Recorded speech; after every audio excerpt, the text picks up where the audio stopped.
deep in the ancient ridges of Appalachia, where civilization fades into primordial darkness. 11 documented cases of terror have been carefully buried by time. Until now. From the Bell Witch that tormented an entire Tennessee family for 4 years straight, witnessed by hundreds, including a future U.S. president, to the modern-day Appalachian Trail Stalker who deliberately breaks hikers' legs in remote sections where no one can hear you scream. These aren't campfire tales or urban legends. These are verified accounts extracted from police reports, university studies, historical documents, and first-hand testimonies that local communities have tried to forget. The Cherokee warned early settlers about these mountains for good reason. Some places on Earth were never meant for human habitation. Each story you're about to hear has been cross-referenced with multiple independent sources, because the truth is far more terrifying than fiction. If you're brave enough to uncover what really lurks in America's oldest mountain range, hit that subscribe button on Verified Fears right now. Because once you start this journey into documented darkness, there's no turning back. Let's begin with story number 1. And I promise you, by the time we reach number 11, you'll never look at the Appalachian Mountains the same way again. Let's move to our first story. The chilling tale of the Bell Witch, one of the most thoroughly documented hauntings in American history. A saga that left scars on the Tennessee landscape and transformed folklore into fact. In the early autumn of 1817, the Bell family, headed by John Bell Sr., his wife, Lucy Bell, and their children, including the youngest daughter, Betsy Bell, lived on a sprawling farm in Robertson County, Tennessee. The Bells were respected community members, hard-working, God-fearing, and generous. With their homestead nestled at the edge of woods that locals had always regarded as slightly unnerving. The air was dense with legends, but the Bell family had never put stock in ghost tales until disturbing events began threading their way into the quiet march of their lives. It started with odd noises in the dark. John Bell was the first to notice the faint tapping, echoing footsteps, and muffled voices that seemed to come from nowhere, reverberating through the log walls after sunset. At first, he suspected rodents, or perhaps pranksters from nearby farms. He checked every nook. Traps were set, boards examined, locks triple-checked. But nothing could explain what followed. Within weeks, the sounds escalated. Scratching intensified into thrashing, the noises now pounding loudly enough to wake the household on moonless nights. Furniture shifted by itself. Doors creaked open and slammed shut with force, and household items vanished only to reappear in impossible places. The Bells' children began to complain of invisible hands tugging their hair, pinching skin, and chilling whispers that urged them to get out still. John Bell tried to maintain a sense of normalcy. The local pastor was called. Prayers were offered in every room. Neighbors joined in vigil after dark. But the phenomenon only grew in strength, finally drawing the Bell family into the full grip of terror. When Lucy Bell fell ill for weeks with no explanation, a sudden wasting, exhaustion, and purplish bruising, whispers spread around Adams, the small town nearby. Betsy Bell, only 12 years old, was next. Unseen forces assaulted her nightly, leaving scratches and welts, the kind that no living hand could have inflicted. Betsy's cries echoed through the Tennessee night, sometimes joined by guttural laughter, as if something both wicked and gleeful was playing games with her sanity. Over time, the entity identified itself as Kate, sometimes called the Bell Witch by locals. Its voice grew clear and distinct, speaking in coarse Southern English that couldn't be attributed to any family member. "John Bell, you old rascal, I'm gonna get you." It would hiss aloud, audible to any visitor brave enough to enter the house. Word spread beyond the county line. Scores of skeptical neighbors poured in, desperate to witness something, anything. Most left shaken, muttering prayers beneath their breath, some swearing off ever returning after being slapped or taunted by the unseen presence. Here's where the story shifts from legend to documented fact. Andrew Jackson, then a general and future president, had heard whispers of Adams's haunted farm. In 1819, convinced either to prove or disprove the tale, Jackson arrived on horseback with his entourage, carrying both bravado and firearms. The Bell Witch greeted him with derision, preventing his carriage from advancing with force that neither horse nor man could resist. Jackson's men, terrified by the inexplicable chaos, retreated before dawn, leaving Adams and the Bell Witch undisturbed. The haunting stretched across nearly 4 years. The Bell Witch played cruel tricks, prophesying deaths, revealing secrets nobody should have known, mimicking voices and causing family members to collapse in fear. John Bell Sr. bore the brunt.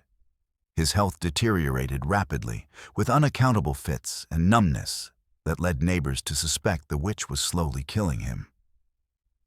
On December 20th, 1820, John Bell died abruptly. According to family lore and local documents, a vial of black, unknown liquid was found beside his bed.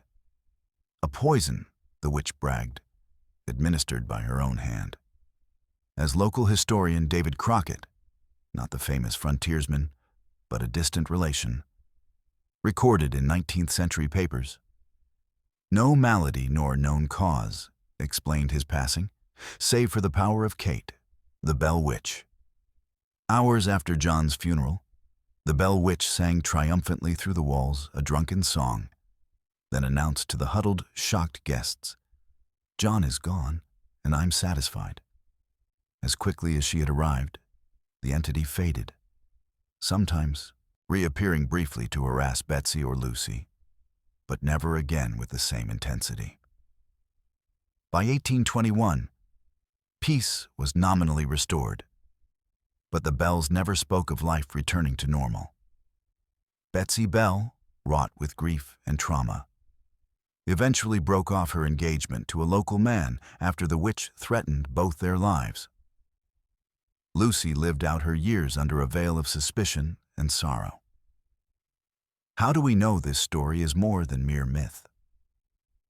The Bell Witch haunting is documented in contemporary court and church records, local papers, and attested by dozens of respected citizens. The earliest detailed account comes from Martin Van Buren Ingram's 1894 book, An Authenticated History of the Bell Witch, which draws from written testimony, eyewitness interviews, and physical evidence collected by Adams residents. The Adams Church even lists the Bell Witch as a reason for special meetings and prayers in logs from 1818 onward. Skeptics have tried to explain these incidents. Maybe mass hysteria, shared delusions, or even clever trickery by aggrieved family members. Yet the sheer volume and consistency of witness statements, especially those from visitors with no personal stake in the Bell's drama, including military officers and ministers, leave many historians uneasy. Some locals assert Kate still haunts northwest Tennessee. Reports of strange lights, unexplained voices, and sudden illness in the area remain common. Paranormal investigators have insisted that the Bell Witch Cave, a limestone cavern near the original homestead, remains one of the most active supernatural hotspots in the United States, with visitors reporting cold spots, sudden gusts, and voices in the dark. Reddit users continue to post their own experiences visiting the site, many describing electronic equipment malfunctions, ghostly touches, and the disturbing feeling of being watched. One Redditor recounts, "I didn't believe in any of it, but my phone died twice, and I heard a woman laughing, echoing through the rocks. I ran out, and I swear I saw a shadow move behind me. I never went back." Why has this haunting endured for more than 2 centuries? Perhaps because it's not just a tale of terror, but a collision between fact and folklore. The Bell Witch story is cited in Tennessee history lessons and has spawned plays, novels, documentaries, and films. But most importantly, it serves as an eerie reminder that some places in Appalachia harbor secrets deeper than their misty forests and hidden caves. Is it possible the Bell family themselves played a role in the haunting, wittingly or unwittingly, by opening their lives to scrutiny, inviting outsiders, and thus fueling the witch's appetite for attention? Or did they fall prey to forces beyond comprehension, forever marked by the mountain's old, restless soul? What stands undisputed is the toll. A respected patriarch dead under bizarre circumstances, a family shattered, a region stigmatized. The Bell Witch remains what historians call America's only authenticated haunting, cemented by legal records and newspaper accounts stretching from Adams to Nashville. As the sun set on that remote stretch of Tennessee farmland, for the final time in December 1820, neighbors whispered to each other, "The witch is gone, but the lesson remains. Never mock the unknown. Never doubt what the mountains can hide." Even today, descendants of the Bell family decline interviews, and local guides warn visitors not to stay after nightfall. The Bell Witch Cave is protected by local ordinance and visited by thousands each year, a pilgrimage site for those who crave living proof of ghosts, but also a somber spot for those who've learned firsthand the price of disturbing Appalachian secrets. So next time you're traveling rural Tennessee and the dusk starts creeping through twisted branches, remember the Bell family's warnings and ask yourself, how many of these remote mountain stories have we really left behind? And if you hear a voice calling your name in the dark, will you recognize it as family? Or something far older, far colder, watching from the shadows? Thus ends our first disturbing true horror story from the Appalachian Mountains. The legacy of the Bell Witch, a nightmare so potent it forced history itself to record its passage. Let's move to our second story. The eerie phenomenon famously known as the Mothman sightings, which terrorized the small town of Point Pleasant, West Virginia, between 1966 and 1967. Unlike other Appalachian legends that simmer quietly as folklore, the Mothman episode exploded into national consciousness, with eyewitness accounts, police reports, and tragic consequences linked to one of the deadliest bridge collapses in U.S. history. The story begins on November 15th, 1966, when two young couples, Roger and Linda Scarberry and Steve and Mary Millette, embarked on a double date through the woods just outside of Point Pleasant. As their car headlights swept a dark, wooded curve known locally as the TNT area, a site infamous for its now-abandoned World War II munitions factory, an unsettling entity appeared. Witnesses described the creature as a humanoid figure with a massive wingspan estimated at nearly 10 feet, large gray body feathers, and most chillingly, piercing red eyes that glowed vividly in the night. Multiple police reports confirmed the couples raced away in terror after the creature apparently chased their car at unbelievably high speeds of up to 100 miles per hour, flying alongside them and disappearing only after reaching the outskirts of town.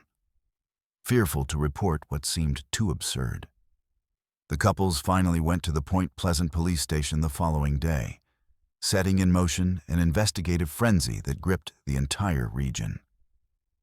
The initial report was published in the local paper, the Point Pleasant Register, on November 16, 1966, under the headline, "Couples See Man-Sized Bird, Creature."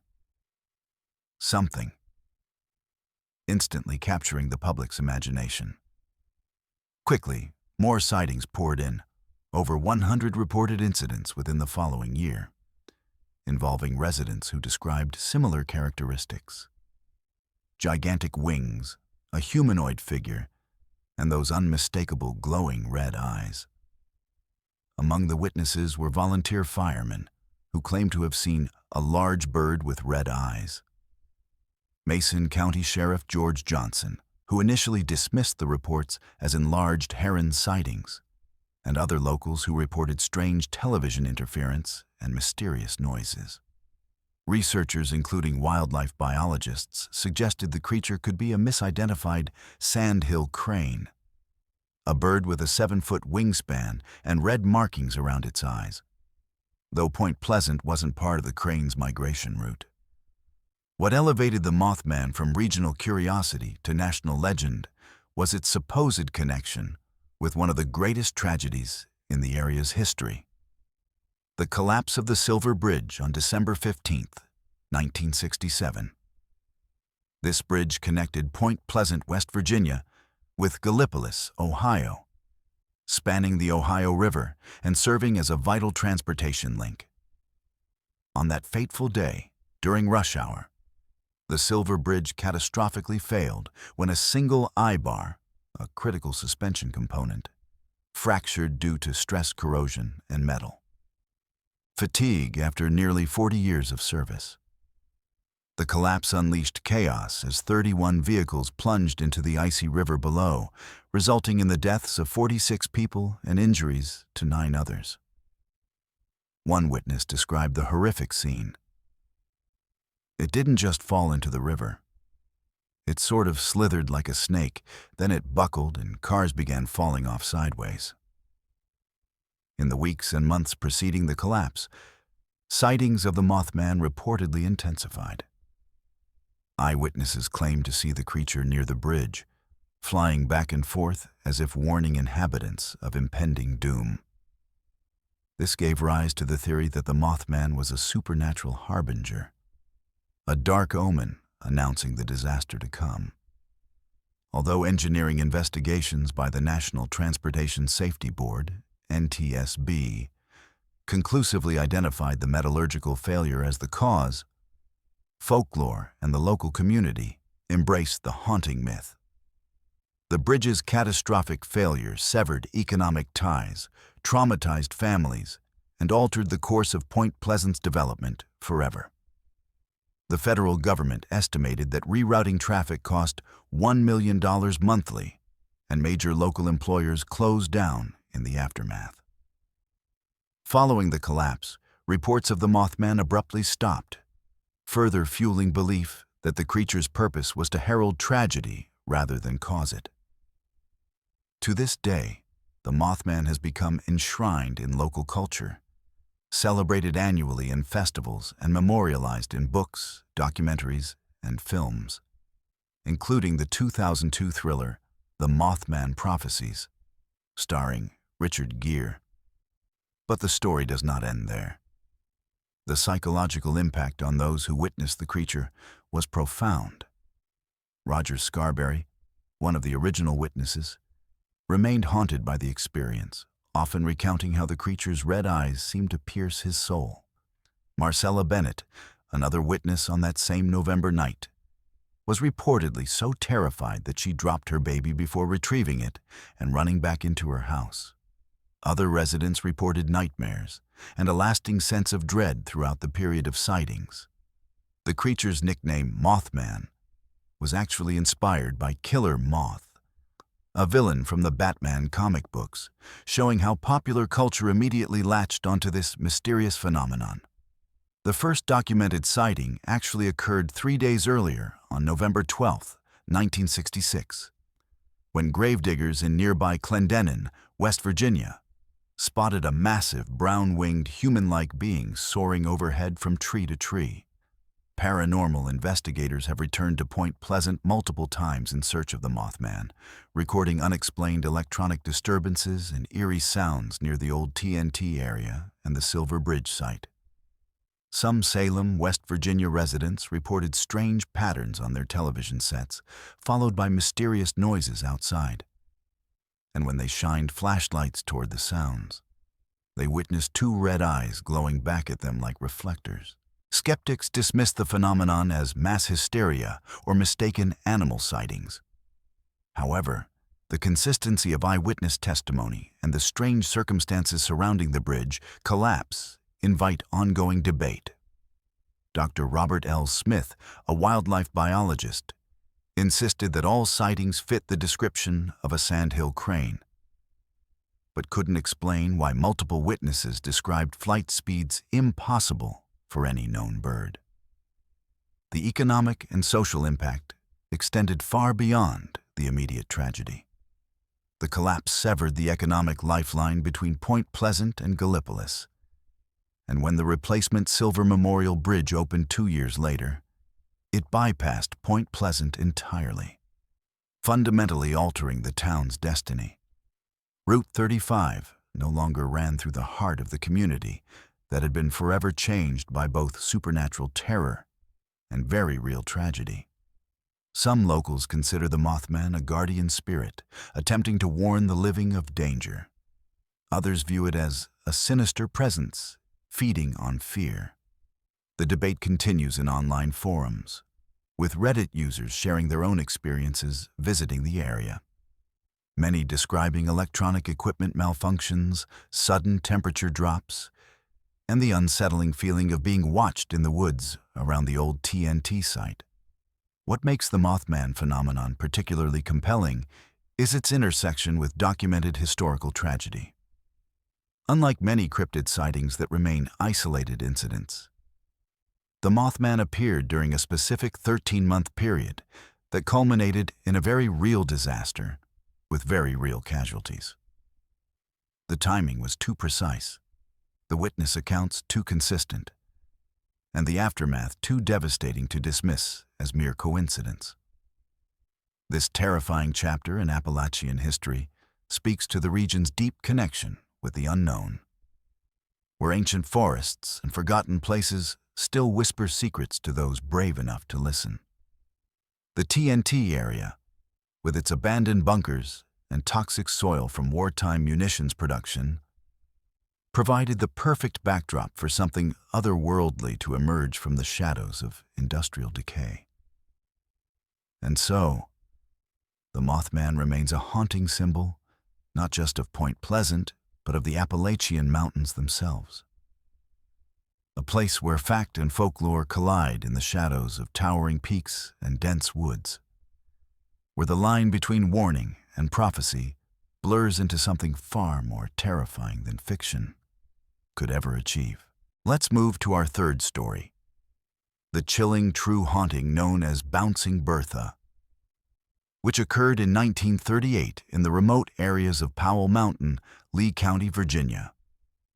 Unlike many ghost stories that linger as vague folklore, Bertha Seibert's story was a documented case of poltergeist activity that captivated the nation and drew the attention of university professors, church elders, and even national media. Bertha Seibert was a sweet, 9-year-old girl living with her grandmother in a rustic 3-room cabin deep in the Appalachian hollers. It began subtly, with Bertha complaining about strange noises during the night and restless sleep, but soon escalated to physical disturbances that terrified the entire family. The terror started when Bertha would hear creaking sounds getting closer and closer to her bed, and when she tried to peek out from under her covers, something would violently rip the sheets off the bed.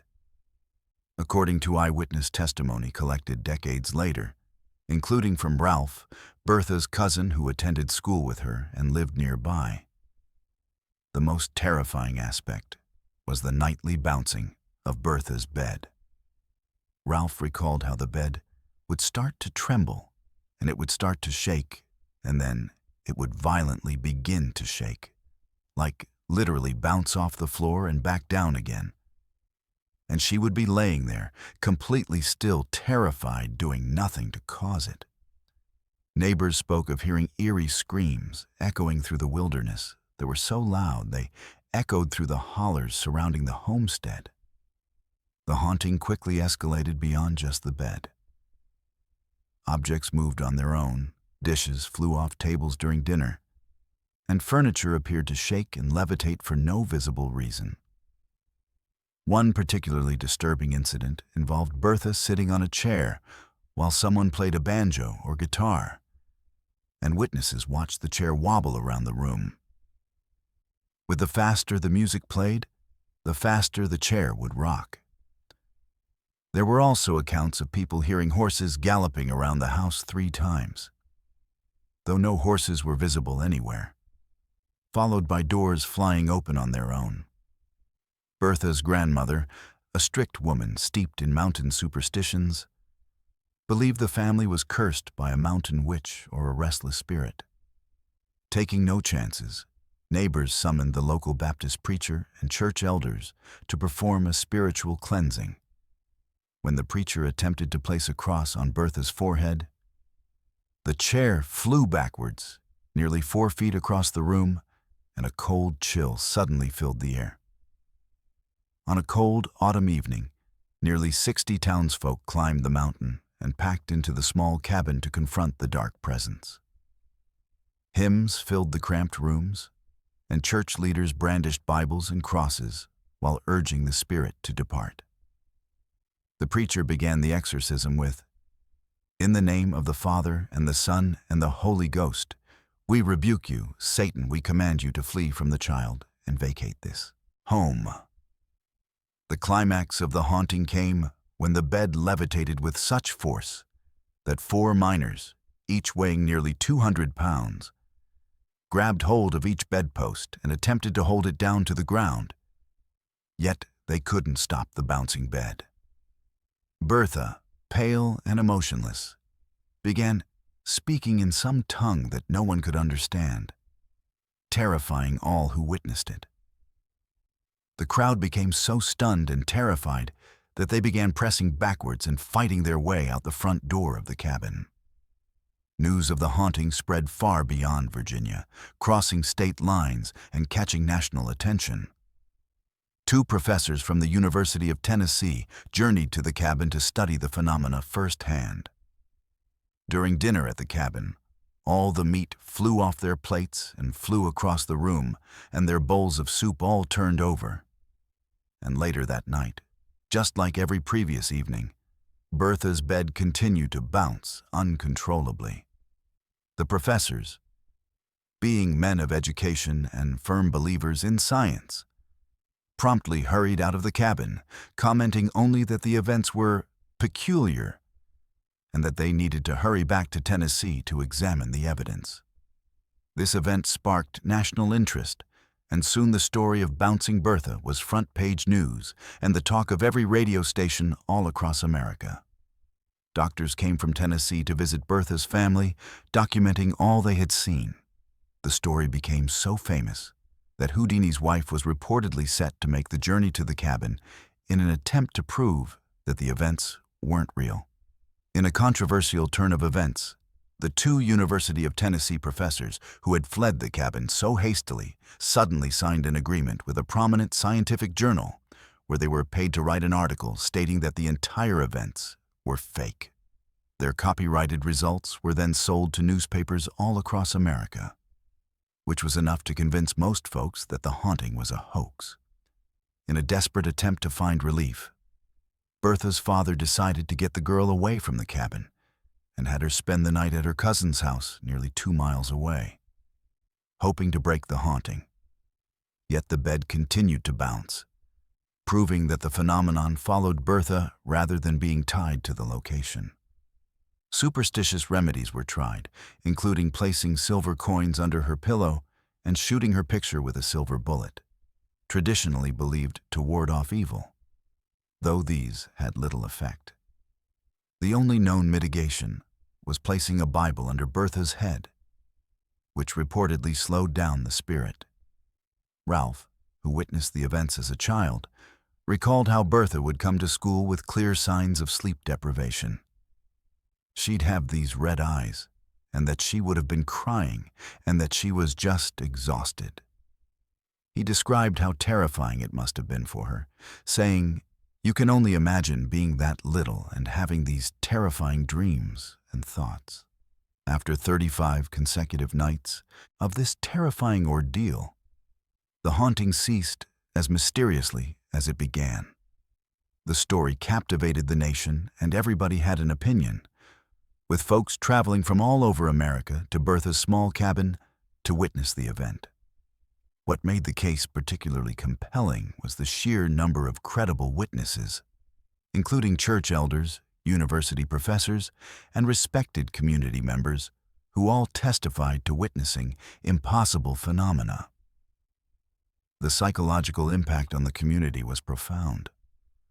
Ralph noted how the community was probably divided between the people who believed it and the people who didn't, and how awful it must have been for Bertha to know that people were talking about them, and to think that you were the cause of that, even though you were sort of helpless in that situation. What makes Bouncing Bertha's case particularly significant in paranormal research is the documentation and multiple independent witnesses. Unlike many ghost stories that rely on hearsay, this case involved university professors, church officials, law enforcement, and dozens of community members who all witnessed the same phenomena.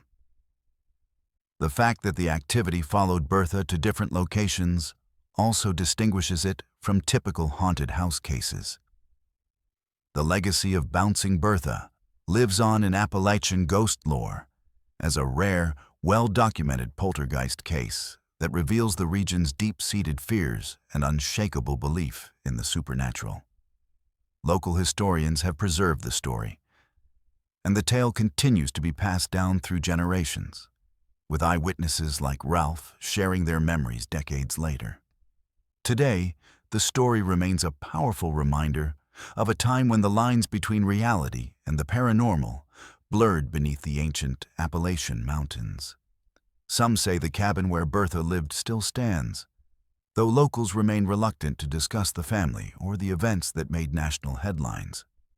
The case of Bouncing Bertha stands as one of the most thoroughly documented poltergeist cases in American history, a testament to the enduring mysteries that lurk in the shadow of Appalachian peaks.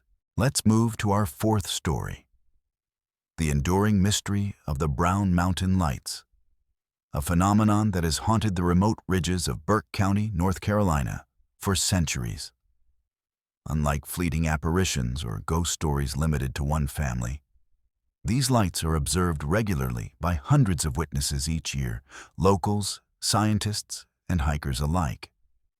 With their existence documented in local newspapers, U.S. government investigations, and even the journals of Cherokee elders, the Brown Mountain Lights are not only legend, they are one of the Appalachian Mountains' most persistent and scientifically confounding mysteries.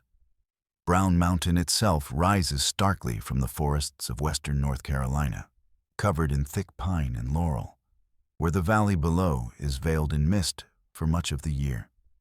Before European settlers arrived, the local Cherokee and Catawba tribes regarded the lights as omens, supernatural signals from the ghosts of fallen warriors, or the spirits of unquiet ancestors wandering the ridges after nightfall.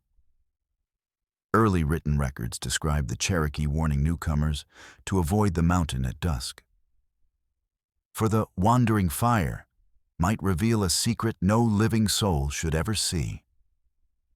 The first official mention of the Brown Mountain Lights dates back to 1913, when a fisherman wrote to the Charlotte Daily Observer describing odd, ghostly lights that hovered above the tree line, growing and shrinking, red and blue and white, like lanterns hoisted by invisible hands. Over the coming years, more and more reports surfaced. Railroad workers on the Carolina and Northwestern Railway claimed to see floating orbs above the mountain after heavy rains. Farmers described moonless nights when trembling fireballs appeared and drifted above the forests as if searching for something lost. This wasn't a single witness story. It was a documented mass experience, with dozens of independent accounts archived each year. In 1922, after widespread media coverage and growing curiosity, the U.S. Geological Survey conducted a formal investigation, Teams spent weeks at Brown Mountain with cameras, telescopes, and journals. Their findings suggested the lights might be reflections of car headlights or distant lanterns. But locals quickly pointed out that sightings predated the advent of the automobile. These orbs had haunted Brown Mountain since before electricity reached the valleys. Journalists who visited the site often left unconvinced. In one widely cited account, a New York Times writer described seeing a blue orb, shimmering as if alive, dancing above the summit for nearly 7 minutes before vanishing with no sound or warning. The lights themselves vary in appearance. Witnesses describe everything from small, marble-sized spheres to large, glowing globes that pulse and fade like living creatures. Some appear in clusters, moving in patterns that seem almost intentional. They've hovered over treetops, darted close to the ground, and disappeared into the river below. Unlike meteors or lightning bugs, the Brown Mountain lights are silent, their presence accompanied only by an eerie stillness that descends on the mountain. During particularly active periods, such as after heavy rainfall, dozens of lights have been seen simultaneously, prompting impromptu gatherings of locals who trek up the mountain roads hoping for a glimpse of the supernatural. Over the decades, scientists have proposed many explanations, though none have been proven or universally accepted. Some suggest natural gases such as phosphine or methane may ignite spontaneously, producing brief flashes or sustained low flames. Others theorize that rare electrical phenomena, ball lightning or even piezoelectric discharges from compressed quartz in the region's bedrock, are responsible. Every explanation is countered by the fact that the lights are sometimes seen during dry conditions, on clear nights, and in areas with little or no known gas emissions.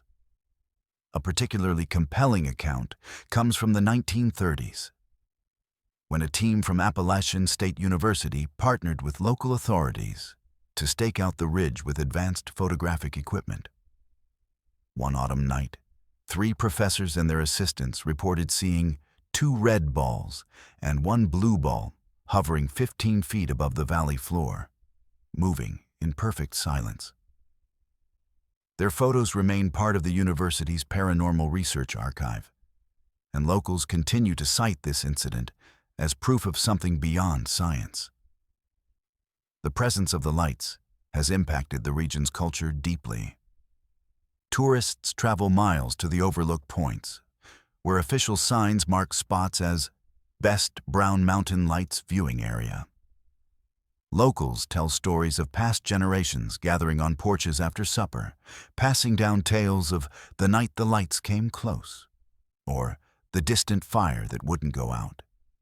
County records hold dozens of complaints from frightened newcomers who believed the lights heralded impending disaster, or that the mountain itself was cursed. One of the most enduring folk explanations links the lights to the legend of a tragic love story. The ghost of a grieving mother searching for her lost child, whose lantern is said to still wander the ridges. Others claim Civil War soldiers' spirits, unable to find peace, create the fireballs as mournful signals. These stories are repeated around Appalachian campfires and church socials, adding to the sense of eerie pride and communal identity. Modern technology has not dispelled the mystery. Amateur and professional photographers have captured the lights in hundreds of images and videos, posted on forums and investigated by skeptics.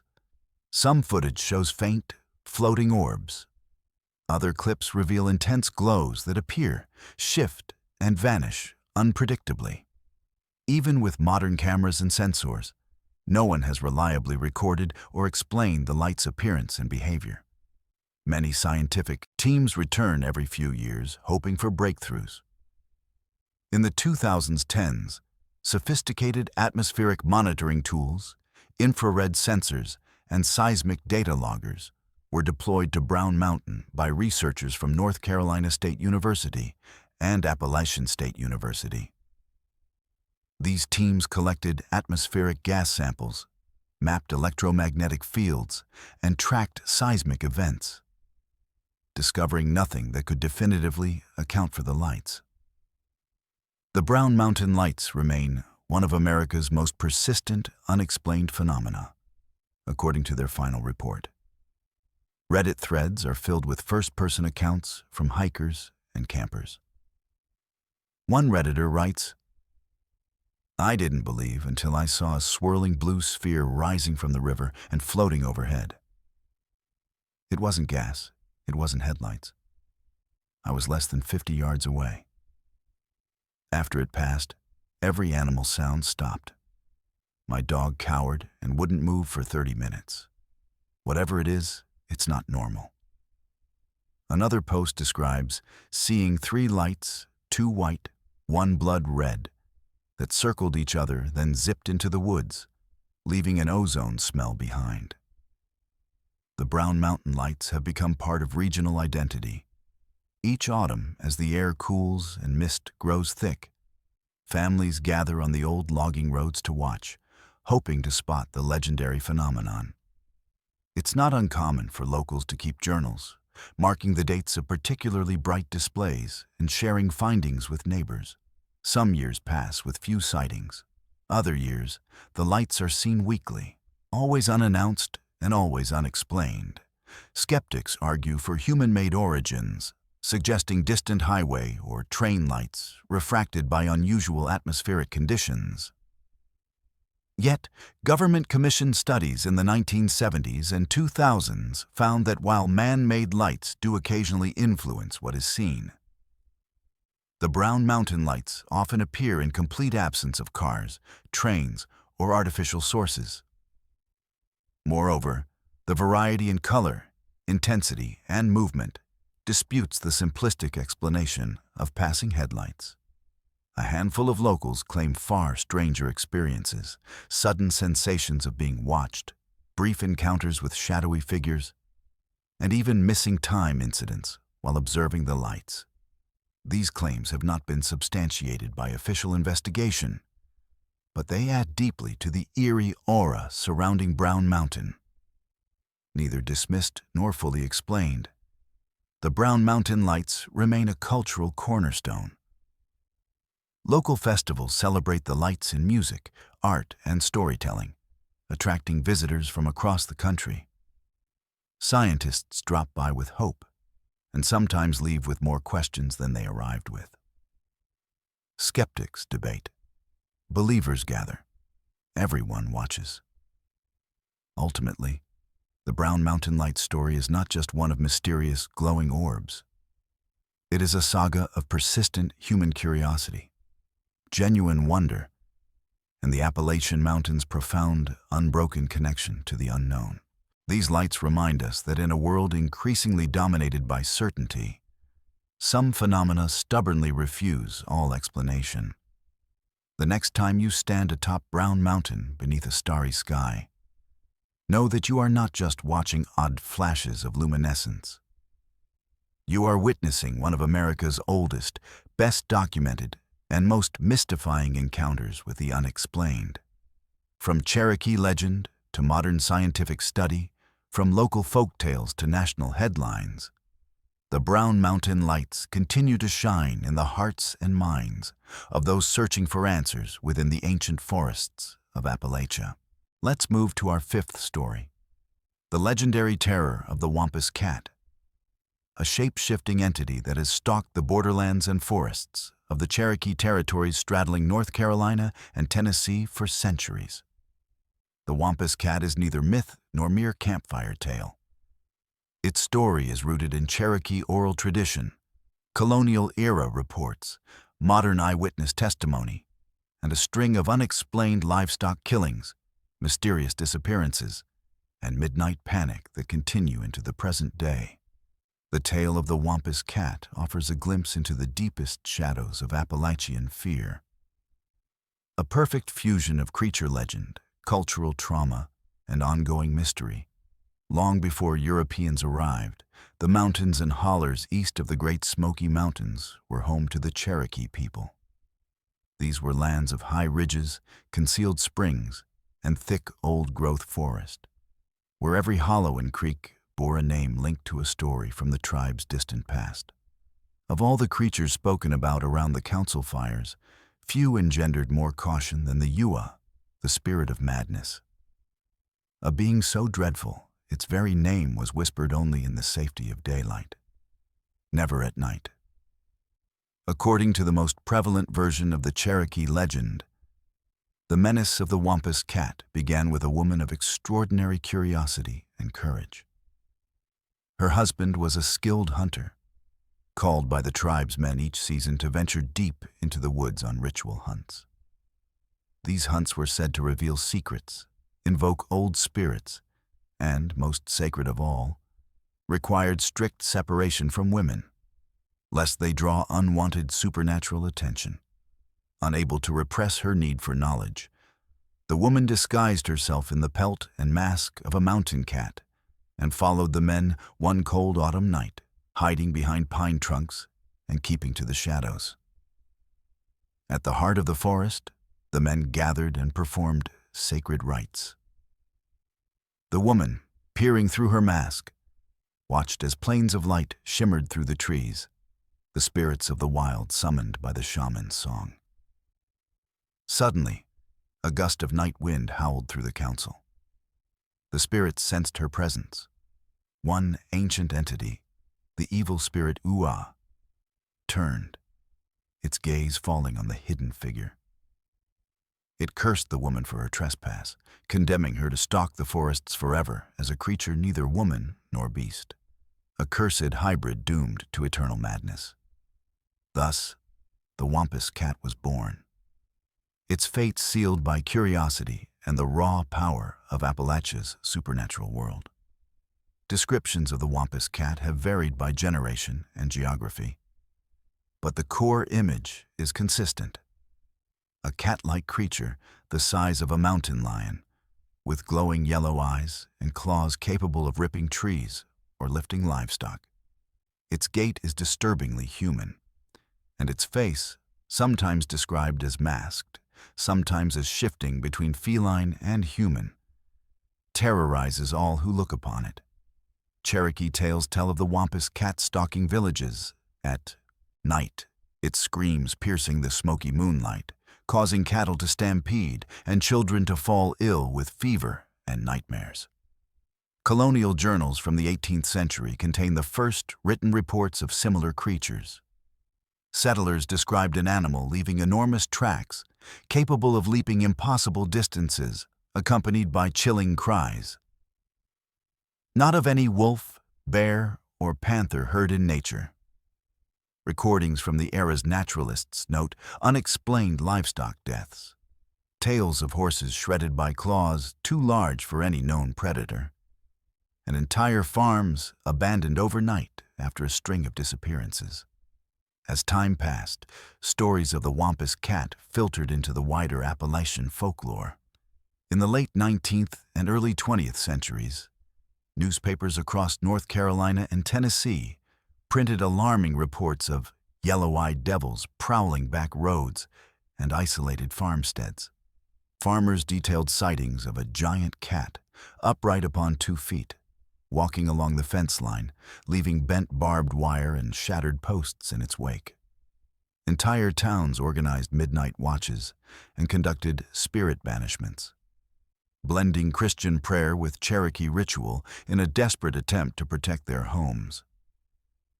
The 20th century brought new layers to the legend.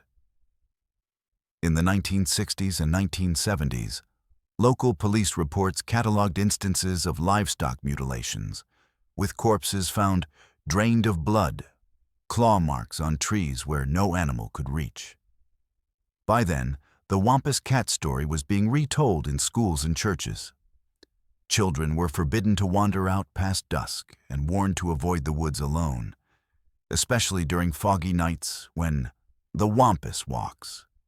Oral historians recorded testimonies from elderly Cherokee who described seeing the creature on hunting trips, always just out of rifle range, lurking at the edge of vision, its eyes flickering like lanterns. In modern times, accounts persist, both from local residents and occasional outsiders. Reddit threads and local blogs contain dozens of contemporary sightings. Amblers on the Appalachian Trail catching glimpses of a yellow-eyed shadow keeping pace with their steps. Campers waking to find their tents slashed, no footprints except feline tracks nearby. Drivers along fog-bound highways reporting a massive cat moving upright by the roadside, then disappearing into the mist. These stories show a remarkable consistency in details, even across independent sources. One famous instance occurred in 2002, when a group of hikers in the Great Smoky Mountains National Park heard a series of blood-freezing screams. One hiker, Annie Paines, described seeing a huge dark shape, larger than any cougar, moving like a person with glaring fire eyes. Her group left the area by daylight, only to return later and find claw marks scored into a nearby pine, almost 7 feet above ground. Park rangers documented the incident, though no official explanation was ever issued. Another publicized case involved the destruction of several livestock in the quiet town of Robbinsville, North Carolina. In 2018, local authorities discovered sheep and goats slaughtered in ways no known mountain predator could manage. Security cameras picked up only fleeting glimpses, a distorted cat-like shadow standing upright before vanishing into the tree line. The case remains open. Skeptics propose various rational explanations for the terror. Some suggest escaped cougars, bobcats, or even rabid bears account for the sightings.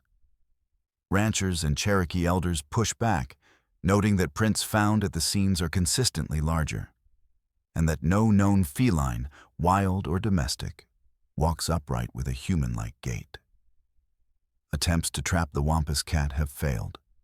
Bait is destroyed, cameras malfunction, and no meaningful clues remain. On a deeper level, the Wampus cat has become a symbol in Cherokee cultural mythology, not merely a tale of fear, but an allegory of boundaries and transgression. It warns against trespassing on sacred ground, against seeking forbidden knowledge, and against disrespecting the spirits that haunt the ancient hills.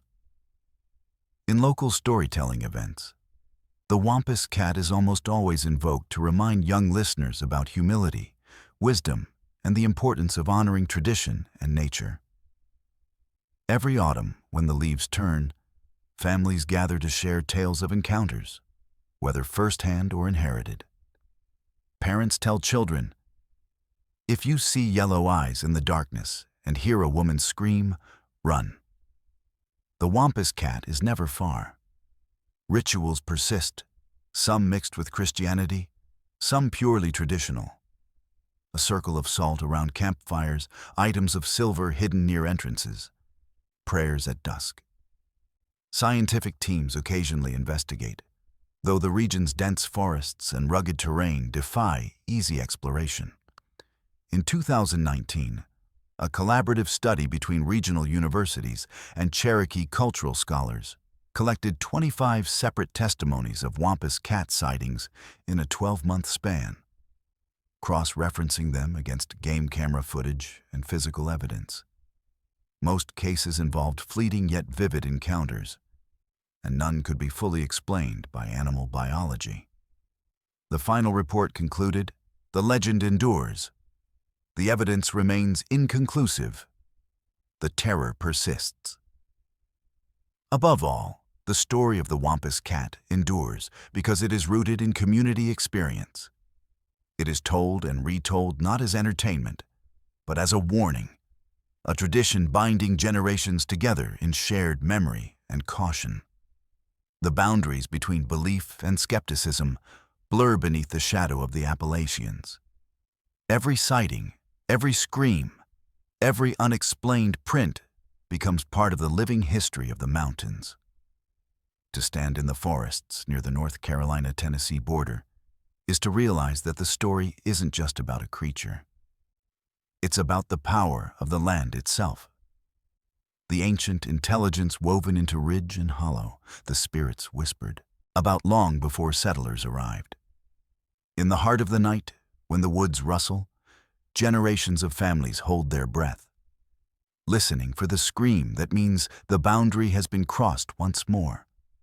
So, if you ever find yourself wandering the twilight woods of Appalachia, heed the warnings, respect the night, and remember, when the cries of the wampus cat echo across the valleys and the yellow eyes appear between the trees, you are not merely hearing a legend.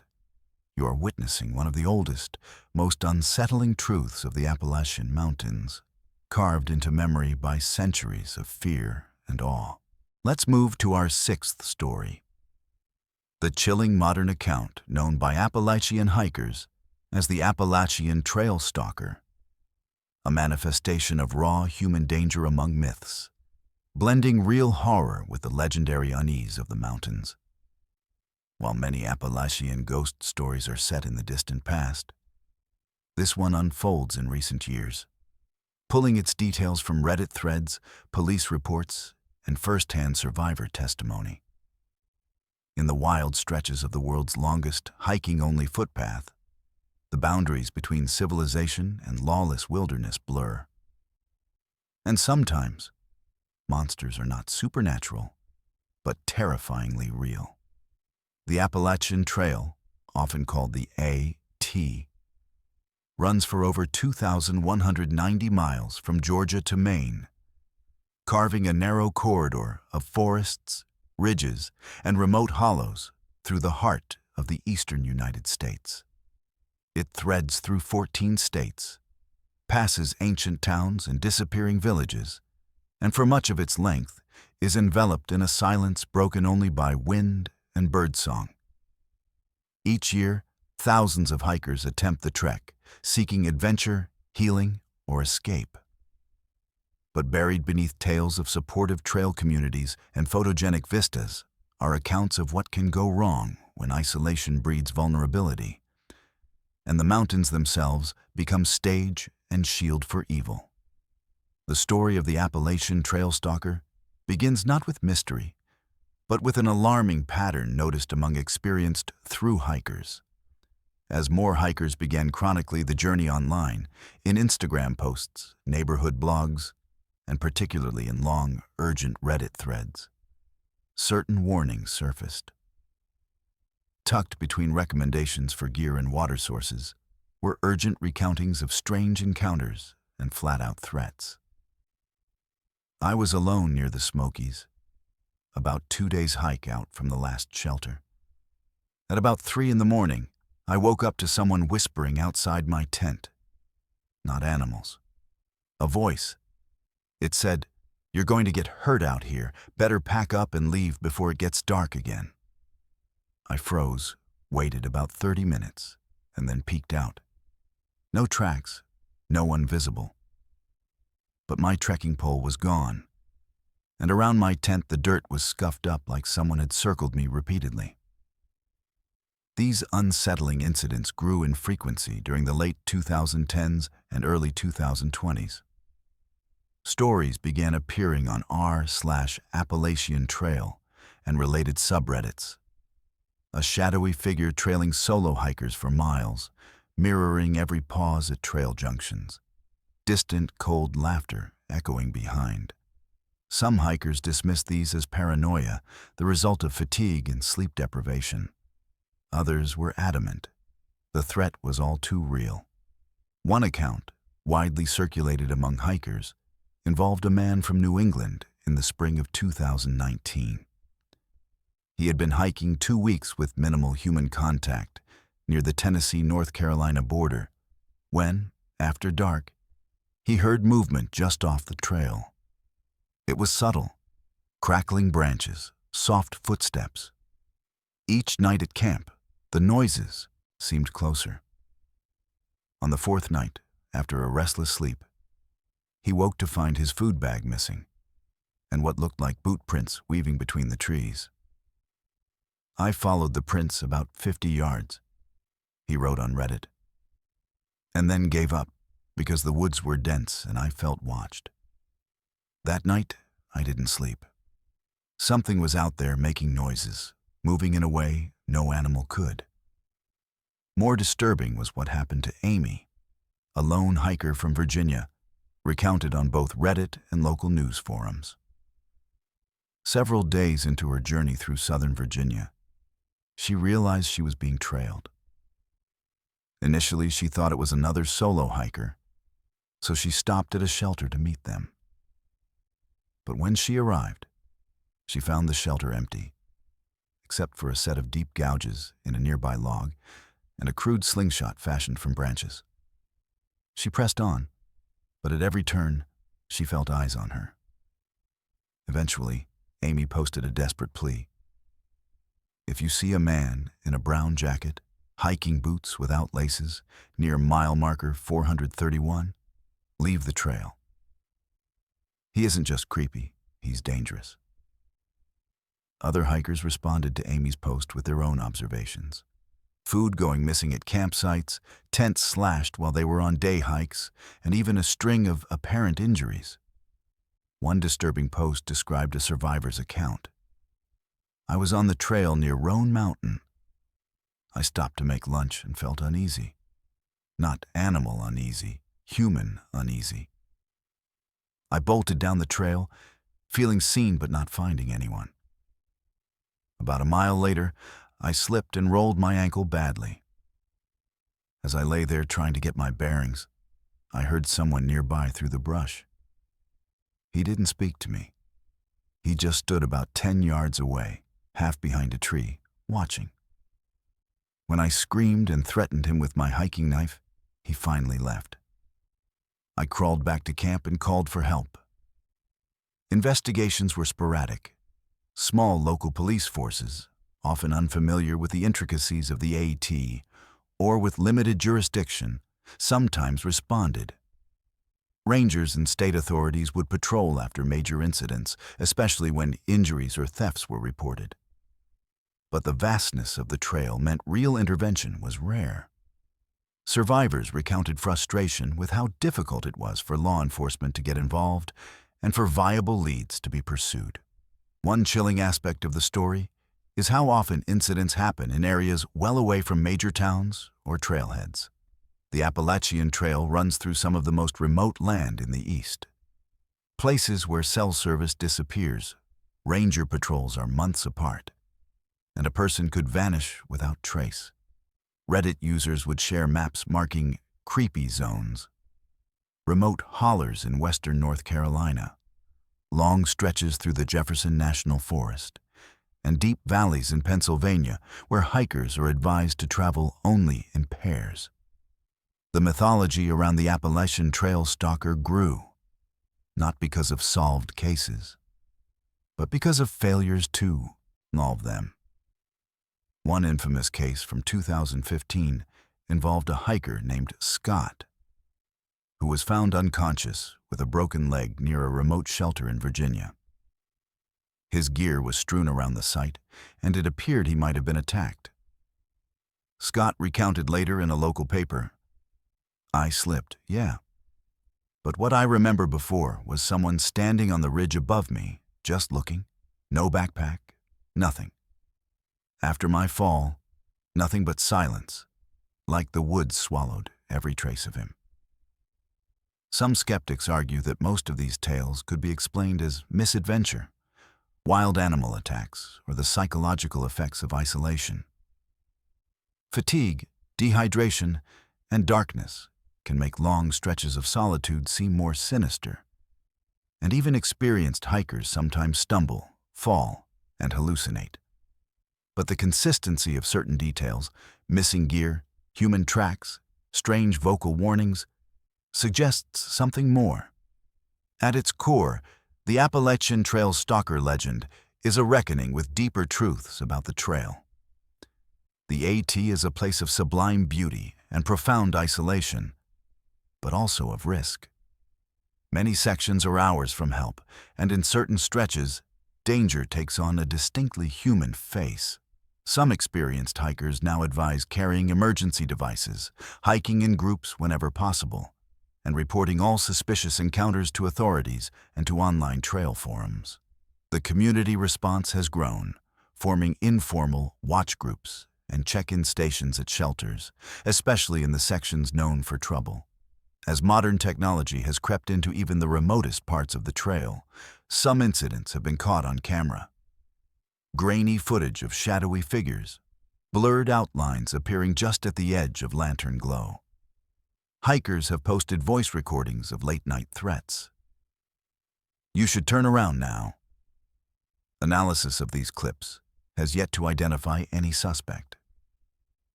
The Appalachian Trail Stalker legend resonates because it stands apart from the supernatural. It is, in its deepest sense, an Appalachian horror grounded in real possibility. It is a reminder that, in the wild places of the earth, sometimes the worst thing you can encounter is another person, unbound by law or community, whose motives remain dark and whose methods are as terrifying as the wild itself.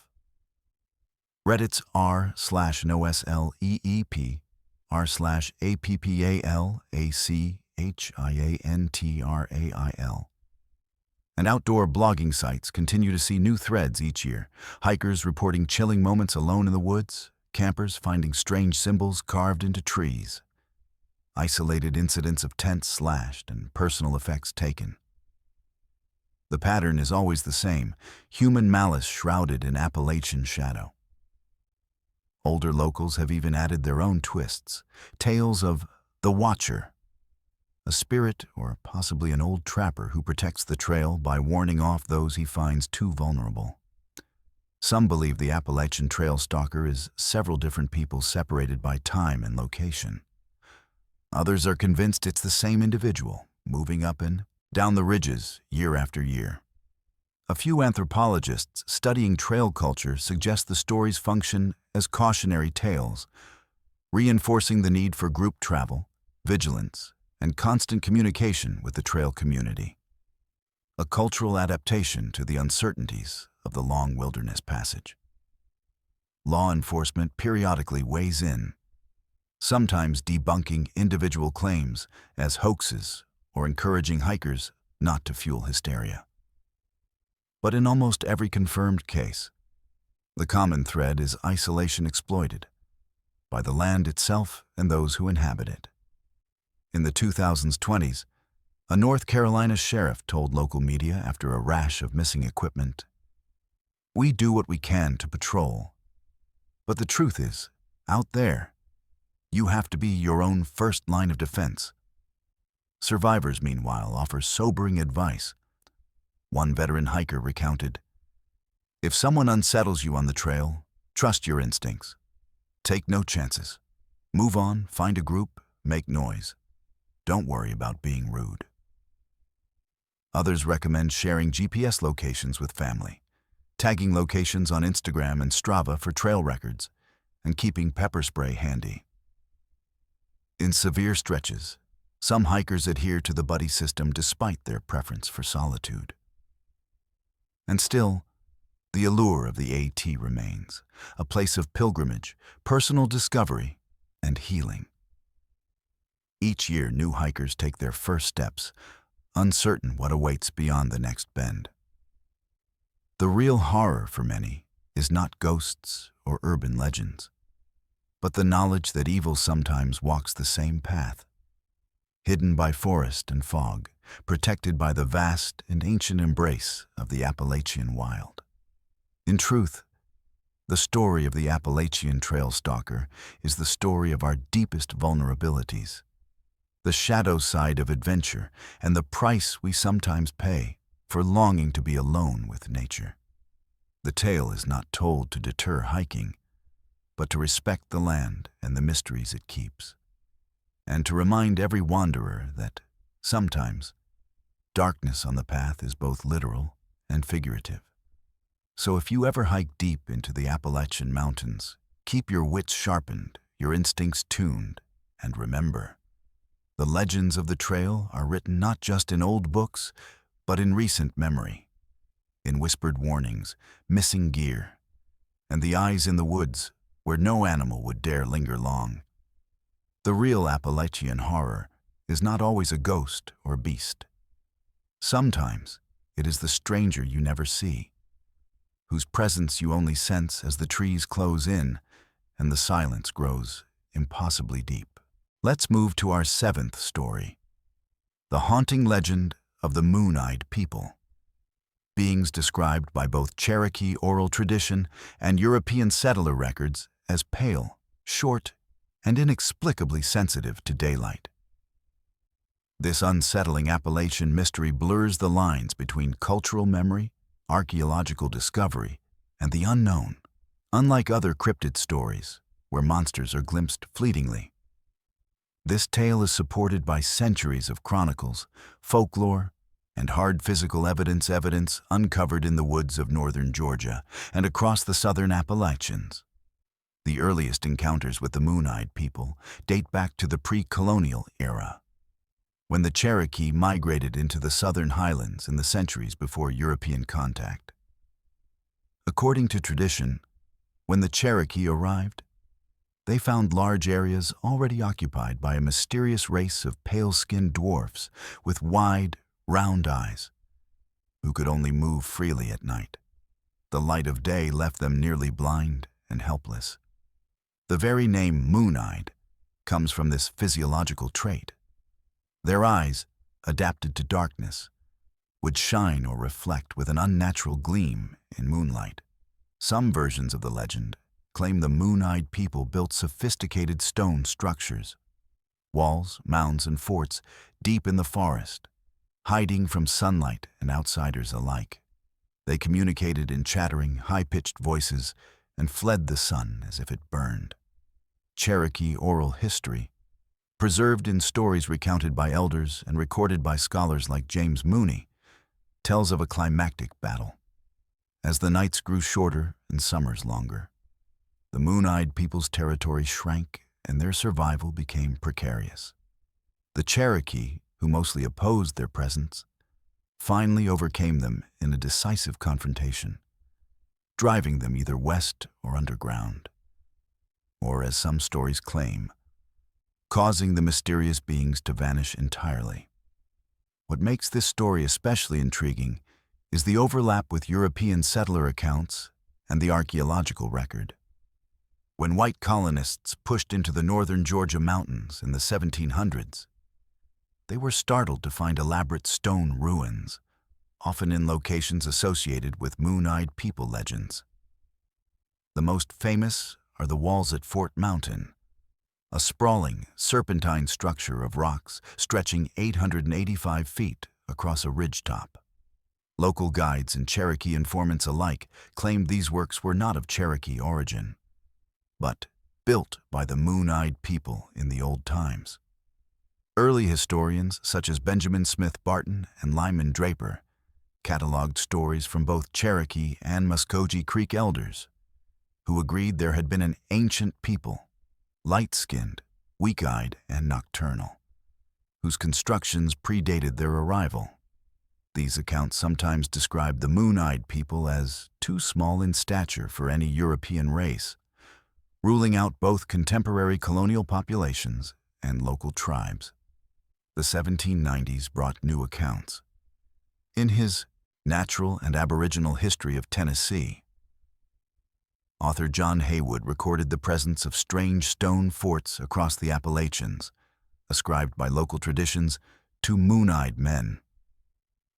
Settlers found not only walls, but pottery fragments, tools for working stone, and signs of dwellings, though smaller and with lower ceilings than their own log houses. Some researchers have speculated about the possible origin of the Moon-Eyed People.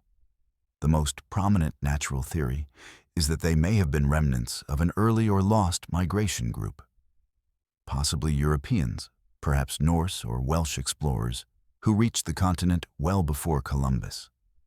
The Welsh Madoc legend, which claims a 12th century prince sailed to America, sometimes gets tied into these stories. Welsh stones and fortresses bear superficial resemblance to the Appalachian ruins, and some accounts even describe Moon-Eyed People as speaking in rhythms reminiscent of Welsh. Others argue for an entirely different explanation, that the Moon-Eyed People were a distinct indigenous tribe, either albino or suffering from a genetic condition like the rare ocular albinism. Their nocturnal lifestyle could have stemmed from medical necessity, and their downfall was simply a case of evolutionary disadvantage when the environment shifted. Archaeologically, the physical evidence remains compelling, though frustratingly incomplete. The Fort Mountain walls lack definitive dating, but they predate known European construction and do not match Cherokee methods. A 2012 survey by local archaeologists identified layers of charcoal and pottery, but nothing conclusive about the builders. Recent LiDAR scans of the region have revealed scattered stonework buried beneath centuries of forest, suggesting a once larger network of structures. Pottery shards have been found with unfamiliar designs, bearing no clear resemblance to historic Cherokee or Muskogee styles. Folklore only deepens the mystery.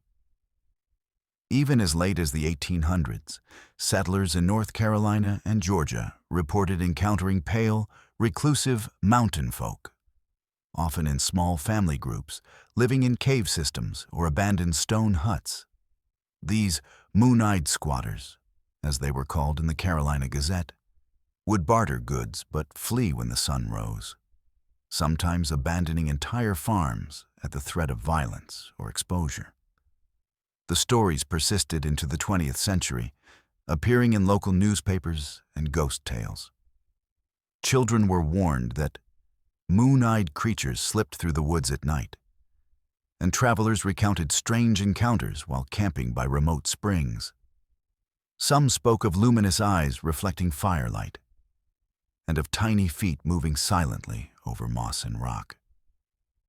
One widely retold story involves a pair of treasure hunters near the Georgia border who stumbled into a hidden cave system and found crude sketches of short, round-headed figures etched into the stone. They reported, "When we shined our lanterns, the cavern seemed to reflect multiple shining eyes. We felt surrounded, but heard nothing but our own breaths." Modern blogs and Reddit threads continue the tradition. Trail hikers have shared accounts of strange shapes flitting behind trees on moonless nights, clusters of what appear to be children's footprints leading to nowhere, and the unmistakable feeling of being watched by something barely human. One viral post in 2018 described an encounter near Fort Mountain. "Saw something pale duck behind a rock just out of the beam of my headlamp. Small, wide-eyed, almost like a child. But there was something wrong about the way it moved." Skeptics assert the moon-eyed people myth is born of misidentification, albino animals, reclusive outcasts, or simple imagination. Others suggest that stories about lost Welsh settlers were invented long after the stonework was built, in order to provide a romantic or heroic explanation. Yet, the convergence of native tradition, settler record, and material evidence cannot be easily dismissed. The moon-eyed people tale is woven deeply into Cherokee cultural memory. They appear in ceremonial stories told during the solstice or harvest festivals, always as a warning. Beware the ones whose eyes see too much at night. Daylight brings truth, but the moon is for those who must hide. Some anthropologists believe the legend serves a social purpose, explaining the origins of mysterious ruins and teaching the value of vigilance. Even now, local elders quietly mark places as haunted, attributing strange animal deaths, lost pets, or odd echoes to the moon-eyed folk. Some will not walk certain trails at night, declaring them unsafe after sundown. Archaeologists still investigate new findings, with state-funded digs occasionally uncovering pottery, bone tools, and stonework that remains ambiguous in origin. With every new discovery or retelling, interest in the moon-eyed people grows. Festival reenactments, tourist guides, and cryptid documentaries keep the story alive in popular culture, and internet forums buzz with speculation about the true identity of these nocturnal beings. Skeptics and believers debate. Were the moon-eyed people truly lost explorers? A forgotten indigenous population? Or simply the product of generations of fear and loneliness in the deep Appalachian woods? Regardless of their origins, the moon-eyed people remain an enduring symbol of Appalachia's hidden mysteries. In the northern Georgia forests, as the moon rises over Fort Mountain and the stone walls capture both history and moonlight, the old legend comes alive, reminding travelers that not all secrets of the mountains can be solved, and that sometimes the things watching us from the dark are as old as the hills themselves. Whether you side with historical evidence, native lore, or wild speculation, the story of the moon-eyed people illustrates how deeply mystery runs through the Appalachian Mountains, and how the search for answers continues under the silent, watchful gaze of moonlit night. Let's move to our 8th story, the horrifying encounter with the Flatwoods Monster, also known as the Braxton County Monster, which terrorized a small West Virginia community on the evening of September 12, 1952. This is not a faded legend from centuries past, but a meticulously documented incident involving multiple witnesses, law enforcement investigations, military inquiries, and national media coverage. The Flatwoods Monster case represents one of the most compelling and disturbing encounters with the unknown in Appalachian history. A story that transformed a quiet rural community into ground zero for one of America's most famous cryptid sightings. The terror began at approximately 7:15 p.m. on that fateful September evening in the small town of Flatwoods, nestled deep in the mountains of Braxton County, West Virginia. A group of local boys, Edward May, aged 13, Freddie May, aged 14, Tommy Heyer, aged 10, and Neil Nunley, aged 14, were engaged in an innocent game of football on the lawn of Flatwoods Elementary School, when their attention was suddenly drawn skyward by a brilliant streak of light. The object, described as a fiery red orb or meteor-like phenomenon, blazed across the darkening sky before appearing to crash into a hillside on G. Bailey Fisher's farm, just beyond the ridge from where the boys stood watching. Filled with curiosity and perhaps hoping they had witnessed an airplane crash, the boys raced to the home of Kathleen May, a local beautician and mother of Edward and Freddie. Mrs. May, displaying remarkable courage and maternal concern, decided to accompany the children to investigate what they had seen. The group was joined by Eugene Gene Lemon, a 17-year-old member of the West Virginia National Guard, who brought along a flashlight. Also joining the expedition were additional local children Ronnie Shaver, aged 10, and Tommy Heyer, along with the family dog named Richie. As the group of 7 made their way up the steep, wooded hillside toward the presumed crash site, an overwhelming sense of dread began to settle upon them. The air grew thick with a pungent, metallic odor that burned their eyes and throats, a smell described by witnesses as resembling sulfur or rotten eggs, though with an unmistakably industrial quality. Some members of the group immediately began experiencing nausea and throat irritation, symptoms that would persist for days following the encounter. Upon reaching the crest of the hill, the group spotted a pulsating red light in the distance, confirming that something had indeed landed or crashed in the area. As they cautiously approached, Gene Lemon swept his flashlight beam across the darkness, searching for the source of the eerie glow. Suddenly, from their left, 2 brilliant beams of light pierced the darkness like enormous eyes. When Lemon directed his flashlight toward these lights, the beam revealed something that would haunt the witnesses for the rest of their lives. There, hovering, approximately 10 to 12 feet above the ground, was a massive, otherworldly creature unlike anything any of them had ever seen. The entity stood roughly 10 feet tall and 4 feet wide, with a body that appeared to be dark, metallic green or black in color. Most terrifying of all was its head, which witnesses unanimously described as being shaped like the ace of spades, pointed at the top with a broader base and glowing with an eerie red or orange luminescence. The creature's eyes burned with an intense greenish-orange light that seemed to emit their own illumination.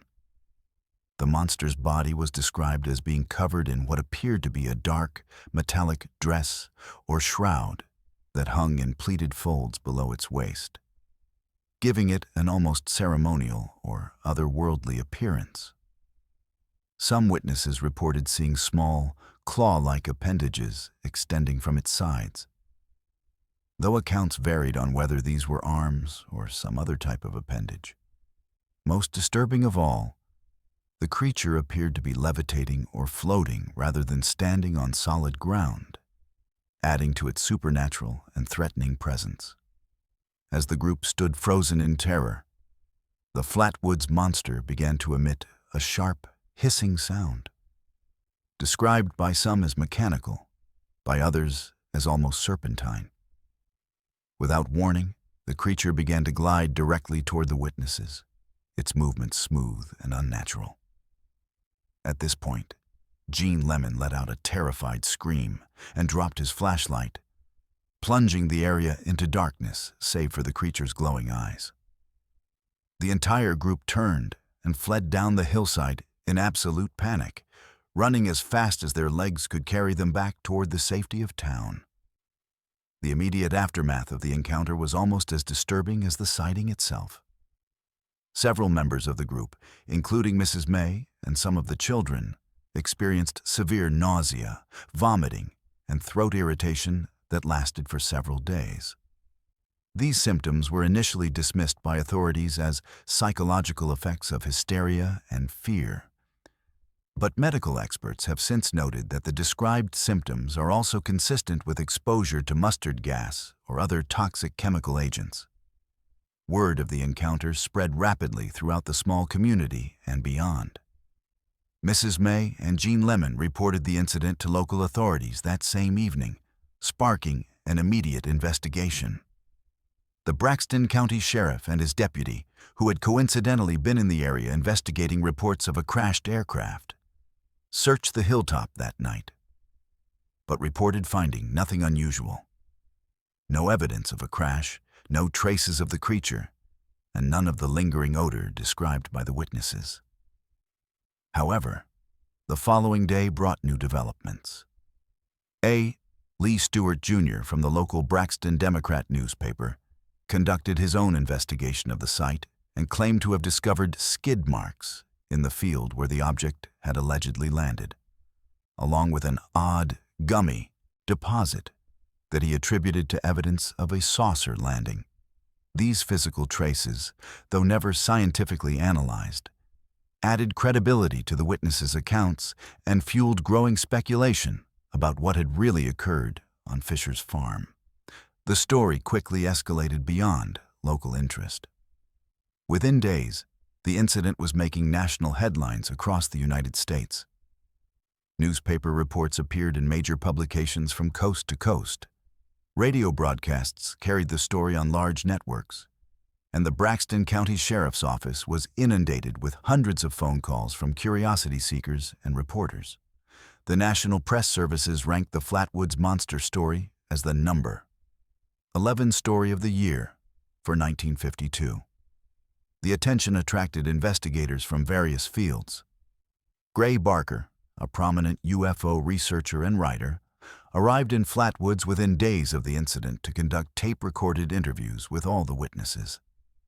His account, published in Fate magazine, became the definitive early documentation of the encounter and helped establish many of the details that remain consistent in retellings today. Even T. Sanderson, another respected Fortean investigator, also came to study the case, lending additional credibility to the witnesses' claims. Even more significantly, the incident attracted the attention of the United States Air Force, which was actively investigating UFO sightings across the country as part of Project Blue Book. Military investigators concluded that the witnesses had likely seen a meteor, followed by a barn owl perched in a tree, with shadows and heightened anxiety creating the illusion of a larger, more threatening creature. However, this official explanation failed to account for many of the specific details reported by witnesses, including the creature's apparent size, its floating movement, and the toxic effects experienced by multiple individuals. The Flatwoods Monster incident was not an isolated occurrence in the region during this period. Mrs. Audra Harper reported a similar sighting near the town of Heaters, approximately 5 miles north of Flatwoods, shortly before the main incident. Harper claimed to have seen a tall, dark figure with glowing eyes while walking through the woods with a friend. Additionally, on September 13th, just one day after the Flatwoods encounter, George and Edith Snitowski reported their own terrifying experience near Strange Creek, about 20 miles south of Flatwoods. The couple claimed their car died unexpectedly, and they witnessed a 10-foot-tall creature with a reptilian head that dragged its clawed hand across their car hood before disappearing into the woods.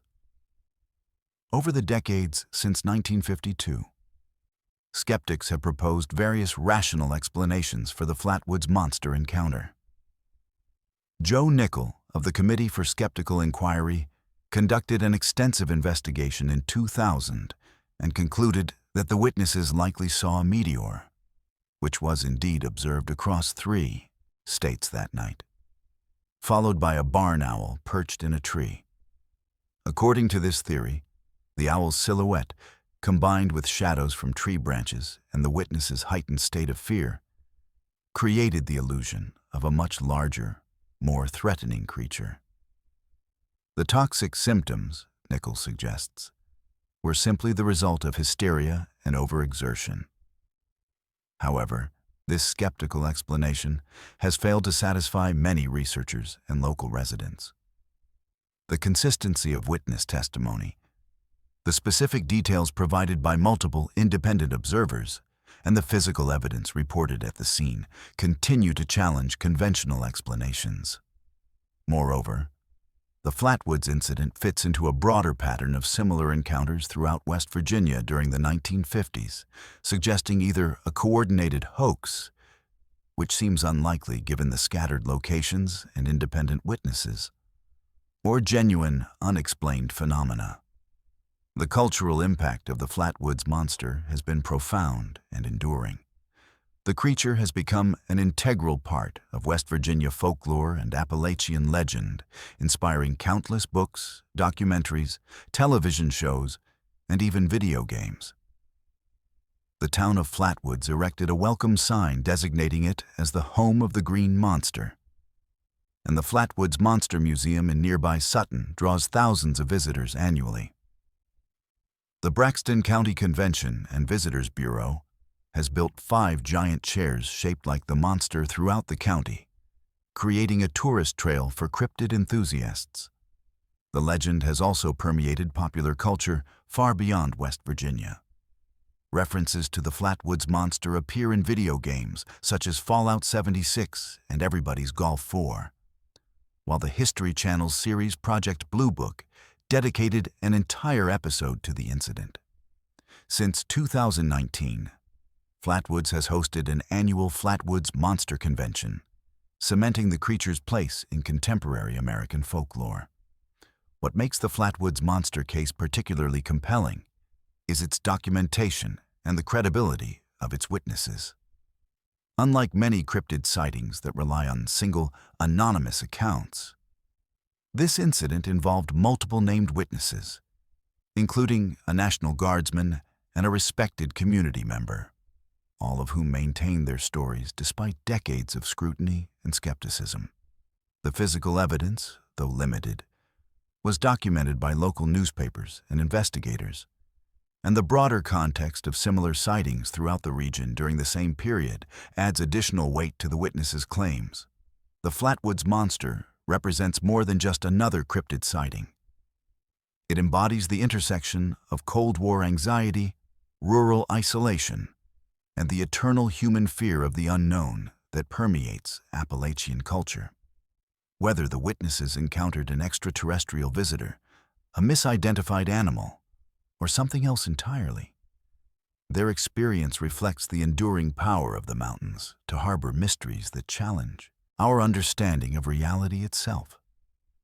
As night falls over the hills of Braxton County and mist rises from the hollows where the Flatwoods monster was first seen, locals still speak in hushed tones about that September evening in 1952.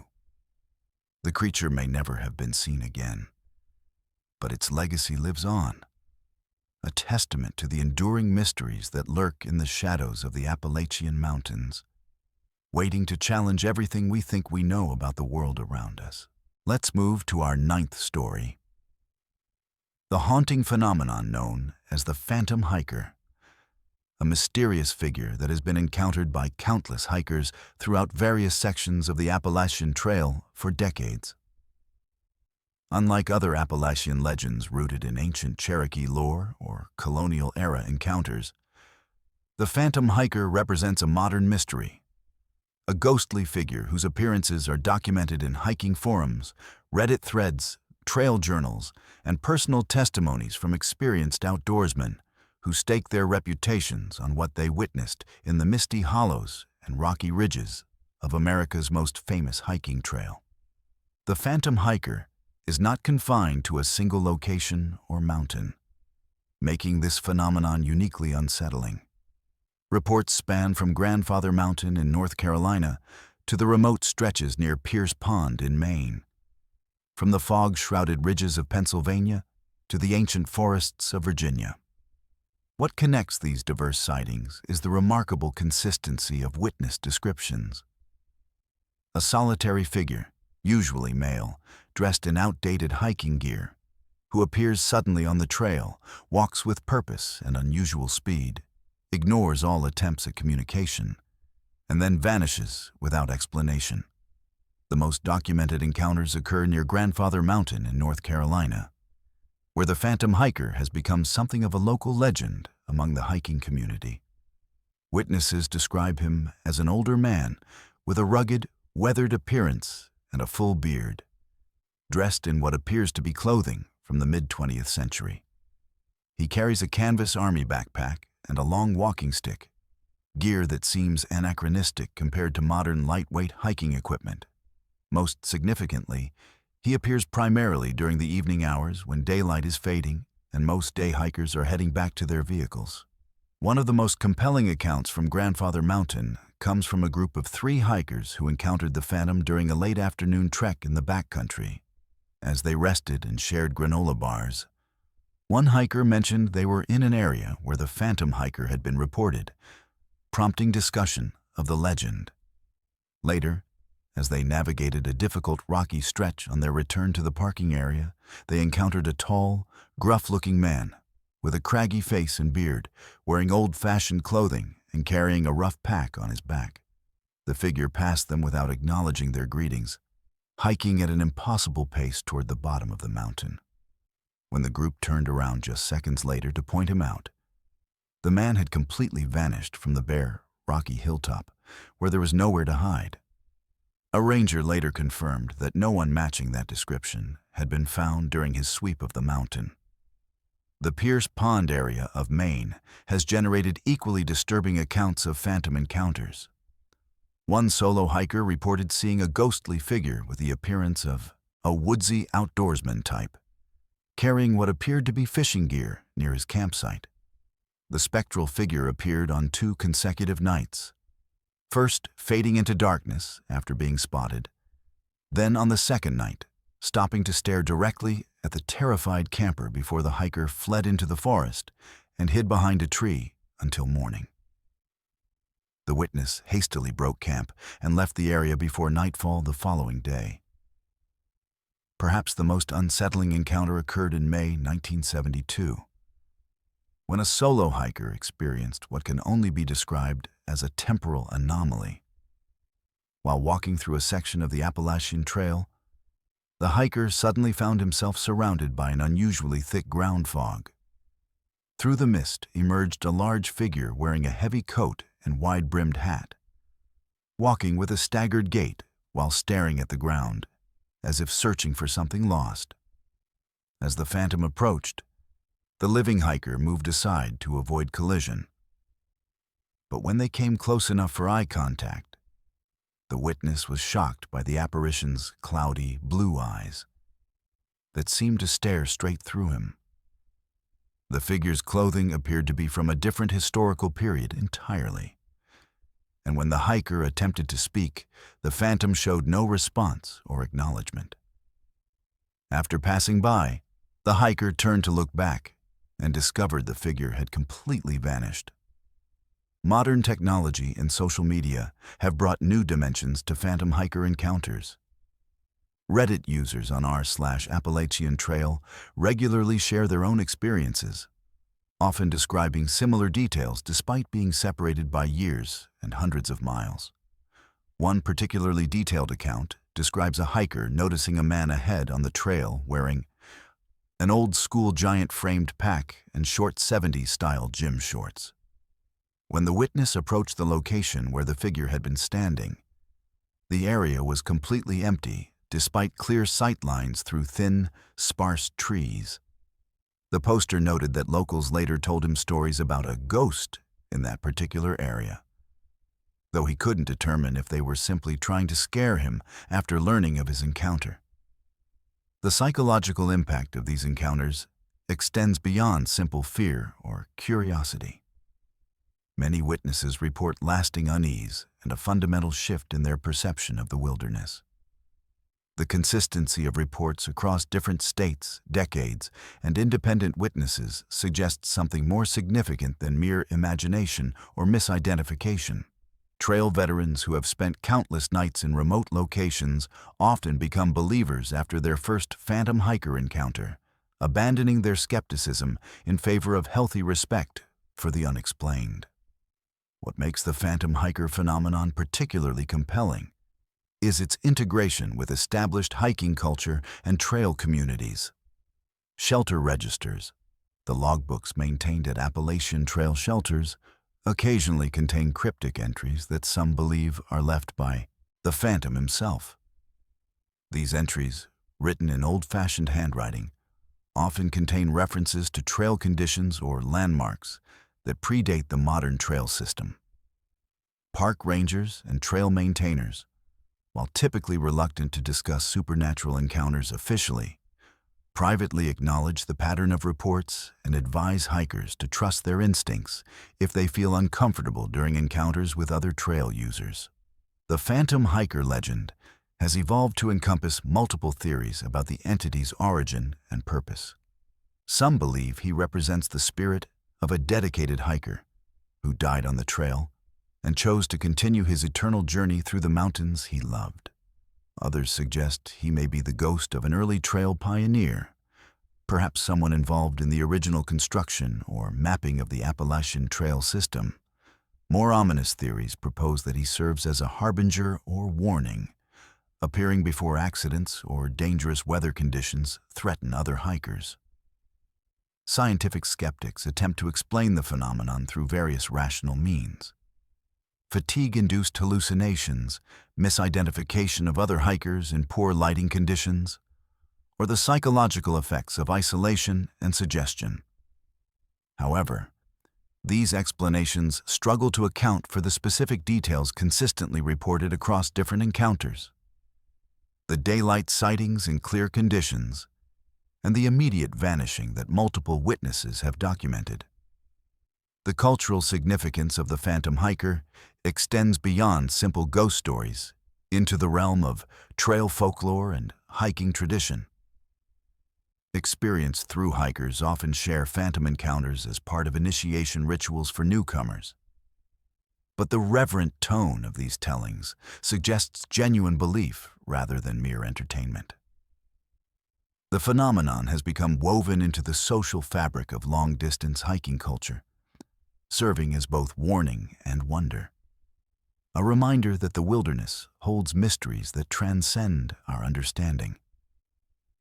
trail journals, and hiking blogs contain hundreds of references to the phantom hiker, often mentioned in passing as if his existence is an accepted part of trail reality.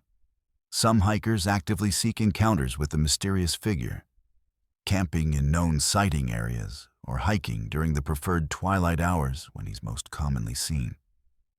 However, the phantom appears to maintain his own agenda, showing himself to unsuspecting witnesses while eluding those who actively pursue him.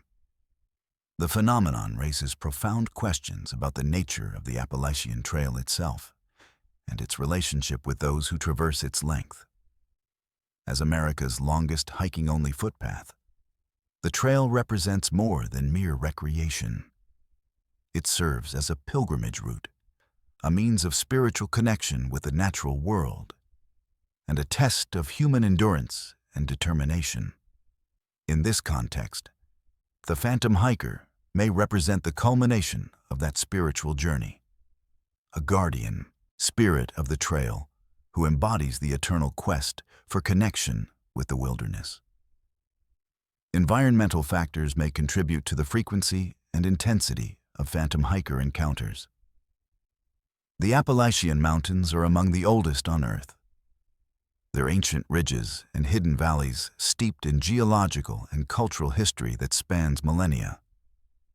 The combination of elevation changes, weather patterns, and natural electromagnetic fields may create conditions conducive to paranormal phenomena or heightened perception. The isolation and sensory deprivation experienced by long-distance hikers might also enhance their sensitivity to subtle environmental cues or spiritual presences. Modern documentation efforts have attempted to map phantom hikers' sightings, identifying potential patterns in location, timing, and environmental conditions. These studies reveal clustering around certain trail sections, particularly in areas with historical significance or where fatal accidents have occurred. However, the data remains incomplete due to underreporting. Many witnesses choose not to share their experiences publicly, fearing ridicule or disbelief from the hiking community. The legend continues to evolve with each new generation of hikers who encounter the mysterious figure. Social media platforms provide new venues for sharing experiences and comparing details.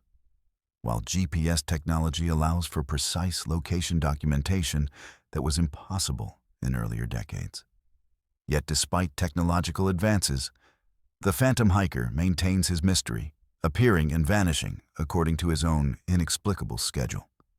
For those who hike the Appalachian Trail, the phantom hiker represents both the ultimate trail companion and the embodiment of the wilderness's essential mystery. He reminds us that despite our maps, GPS devices, and weather forecasts, the mountains retain secrets that cannot be cataloged or explained. In the gathering dusk, when shadows stretch long across ancient ridges and mist rises from hidden valleys, the phantom hiker continues his eternal journey, a guardian of the trail's deepest mysteries, and a reminder that some questions are more important than their answers. Whether you encounter him yourself or simply hear his story whispered around shelter campfires, the phantom hiker remains one of the Appalachian Trail's most enduring and unsettling legends. Proof that even in our modern, connected world, the wilderness still holds the power to humble us with wonder and fear. Let's move to our 10th story. The ancient terror known as the Dragon of the Lower Mahantango, a serpentine demon that haunted the fertile valleys along Pennsylvania's Susquehanna River long before European settlers ever set foot in the New World. This creature represents one of the oldest and most deeply rooted legends in Pennsylvania folklore, a story that bridges Native American oral tradition, colonial-era accounts, and modern encounters that continue to perplex investigators and local residents alike. The Lower Mahantango region, encompassing the watersheds of Mahantango Creek and its tributaries in what is now Snyder and Northumberland counties, Pennsylvania, was once considered sacred ground by the Lenape, Delaware people. The very name Mahantongo derives from the Delaware word Mahantongo, meaning where we had plenty to eat, a testament to the region's abundant wildlife, fertile soil, and crystal-clear streams that provided sustenance for generations. Yet beneath this pastoral abundance lurked something far more sinister. A creature so terrible that it would become embedded in the collective memory of multiple Native American tribes and eventually find its way into the darkest corners of Pennsylvania mountain folklore. According to the most ancient versions of the legend, preserved in Delaware oral tradition and later recorded by early ethnographers, the dragon of the lower Mahantongo was no ordinary serpent.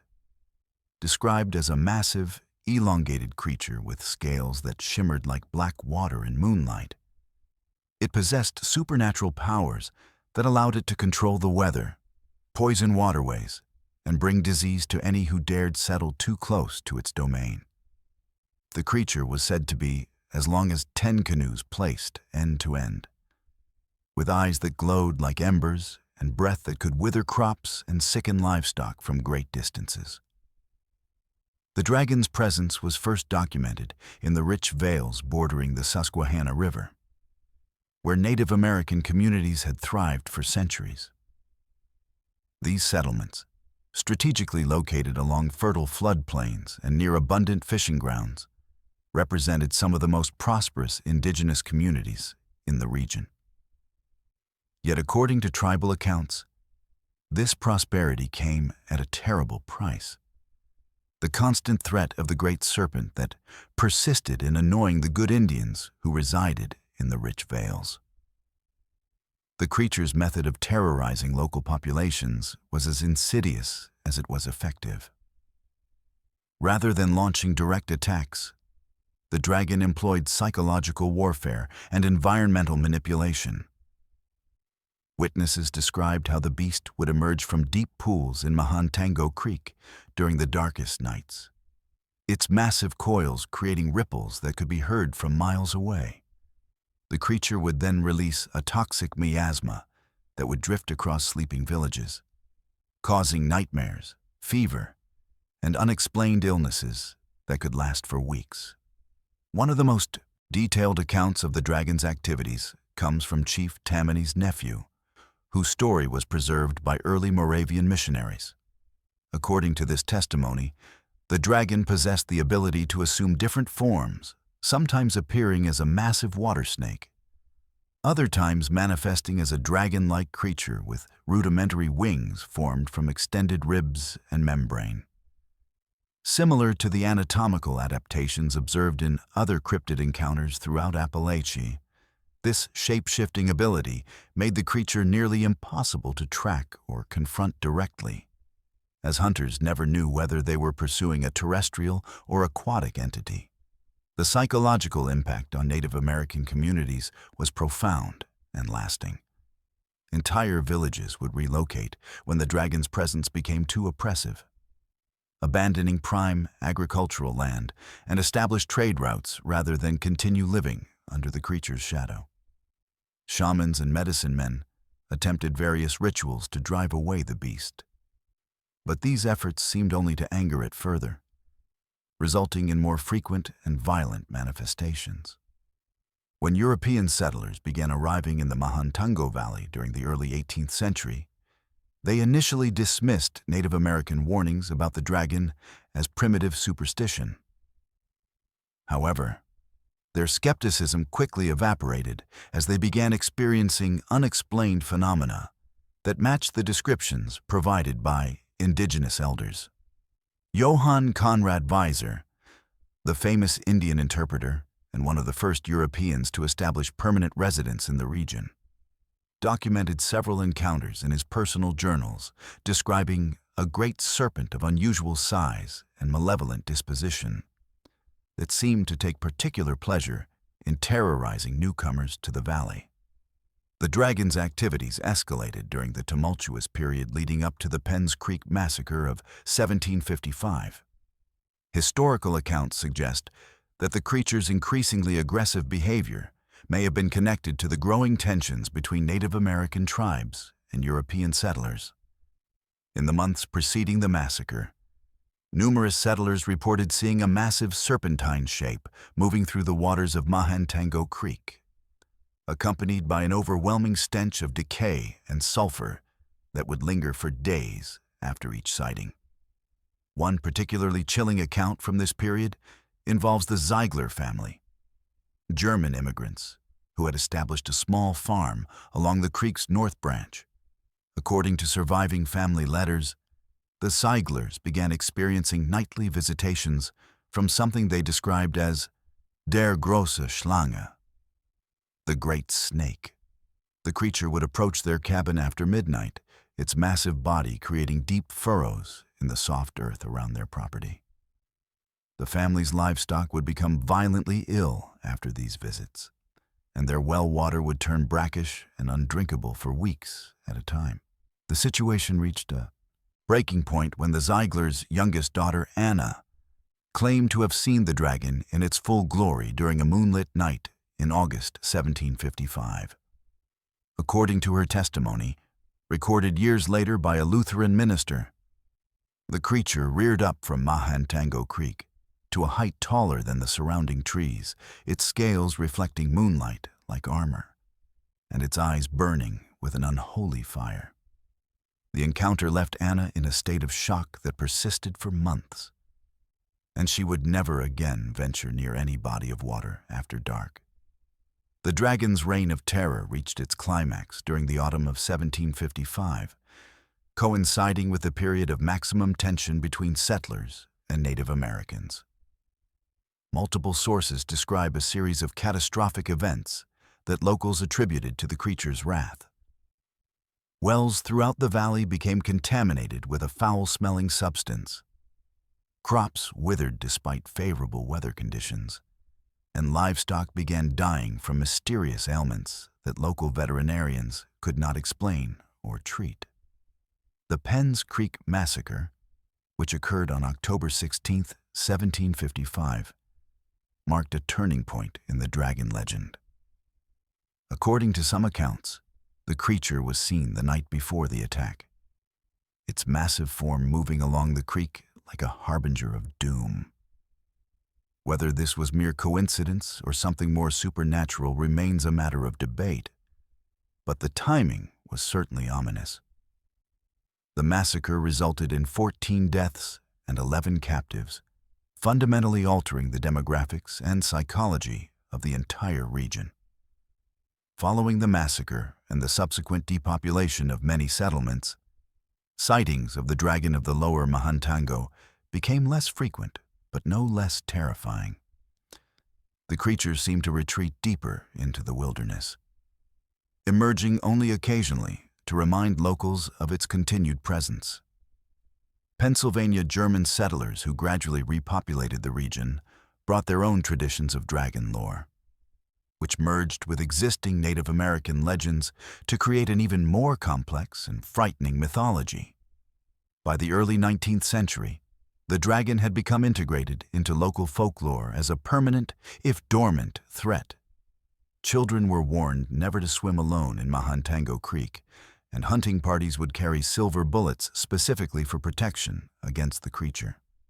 Local Lutheran and Reformed churches incorporated prayers for protection from the ancient serpent of the valley into their regular services, treating the dragon's existence as accepted fact rather than mere superstition.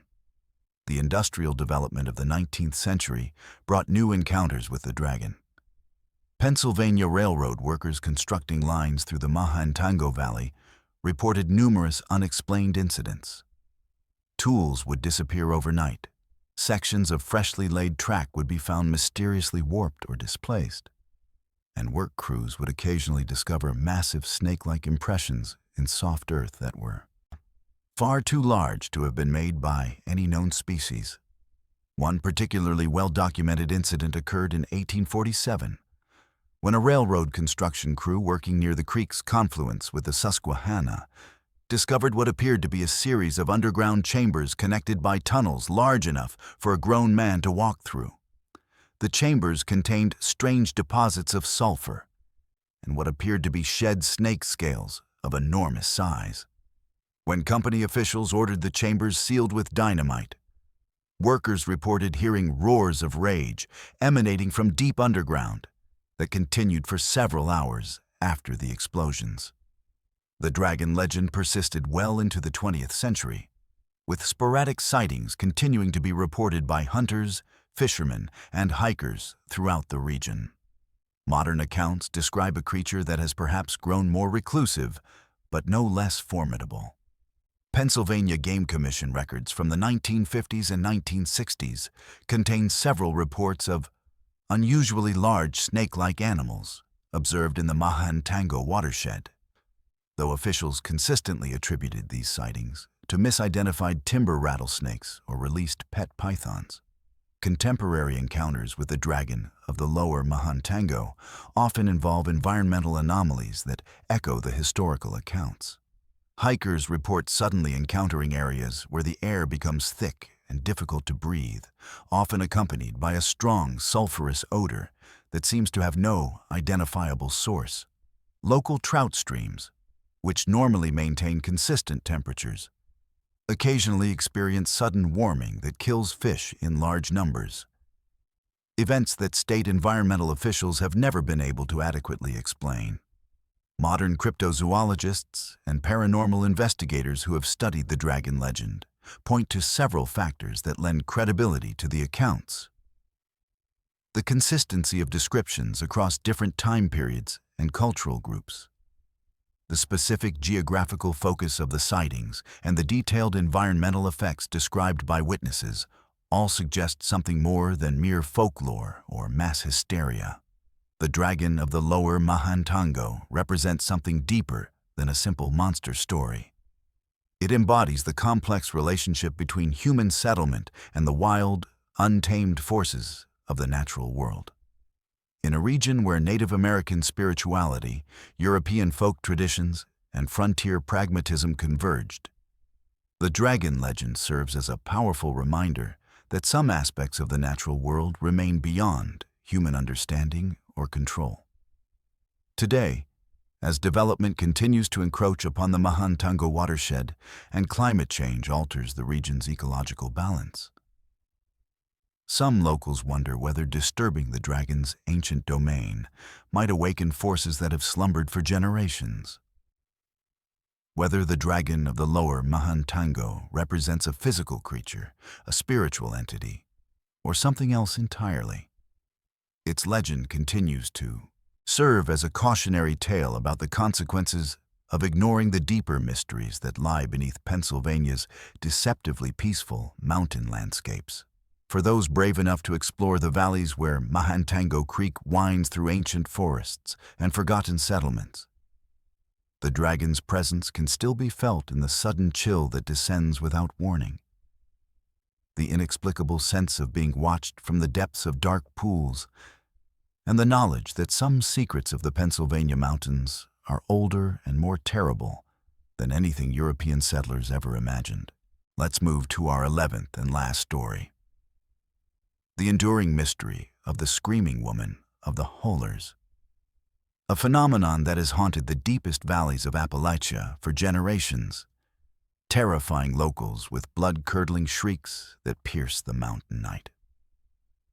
Unlike the legendary creatures and historical hauntings we've explored, this is a contemporary horror, an ongoing pattern of unexplained screams echoing through remote hollows that defies rational explanation and continues to traumatize residents across multiple states, from Virginia to North Carolina to Kentucky.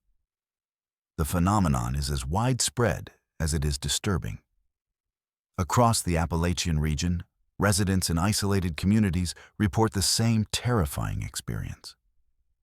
Nighttime screams that sound unmistakably human, always female, filled with such anguish and terror that they freeze the blood of anyone who hears them. These are not the brief cries of animals or the distant sounds of domestic disputes, but prolonged, agonized shrieks that echo through the valleys with an otherworldly quality that seems to amplify and distort as it bounces off ridge walls and through the dense forest canopy.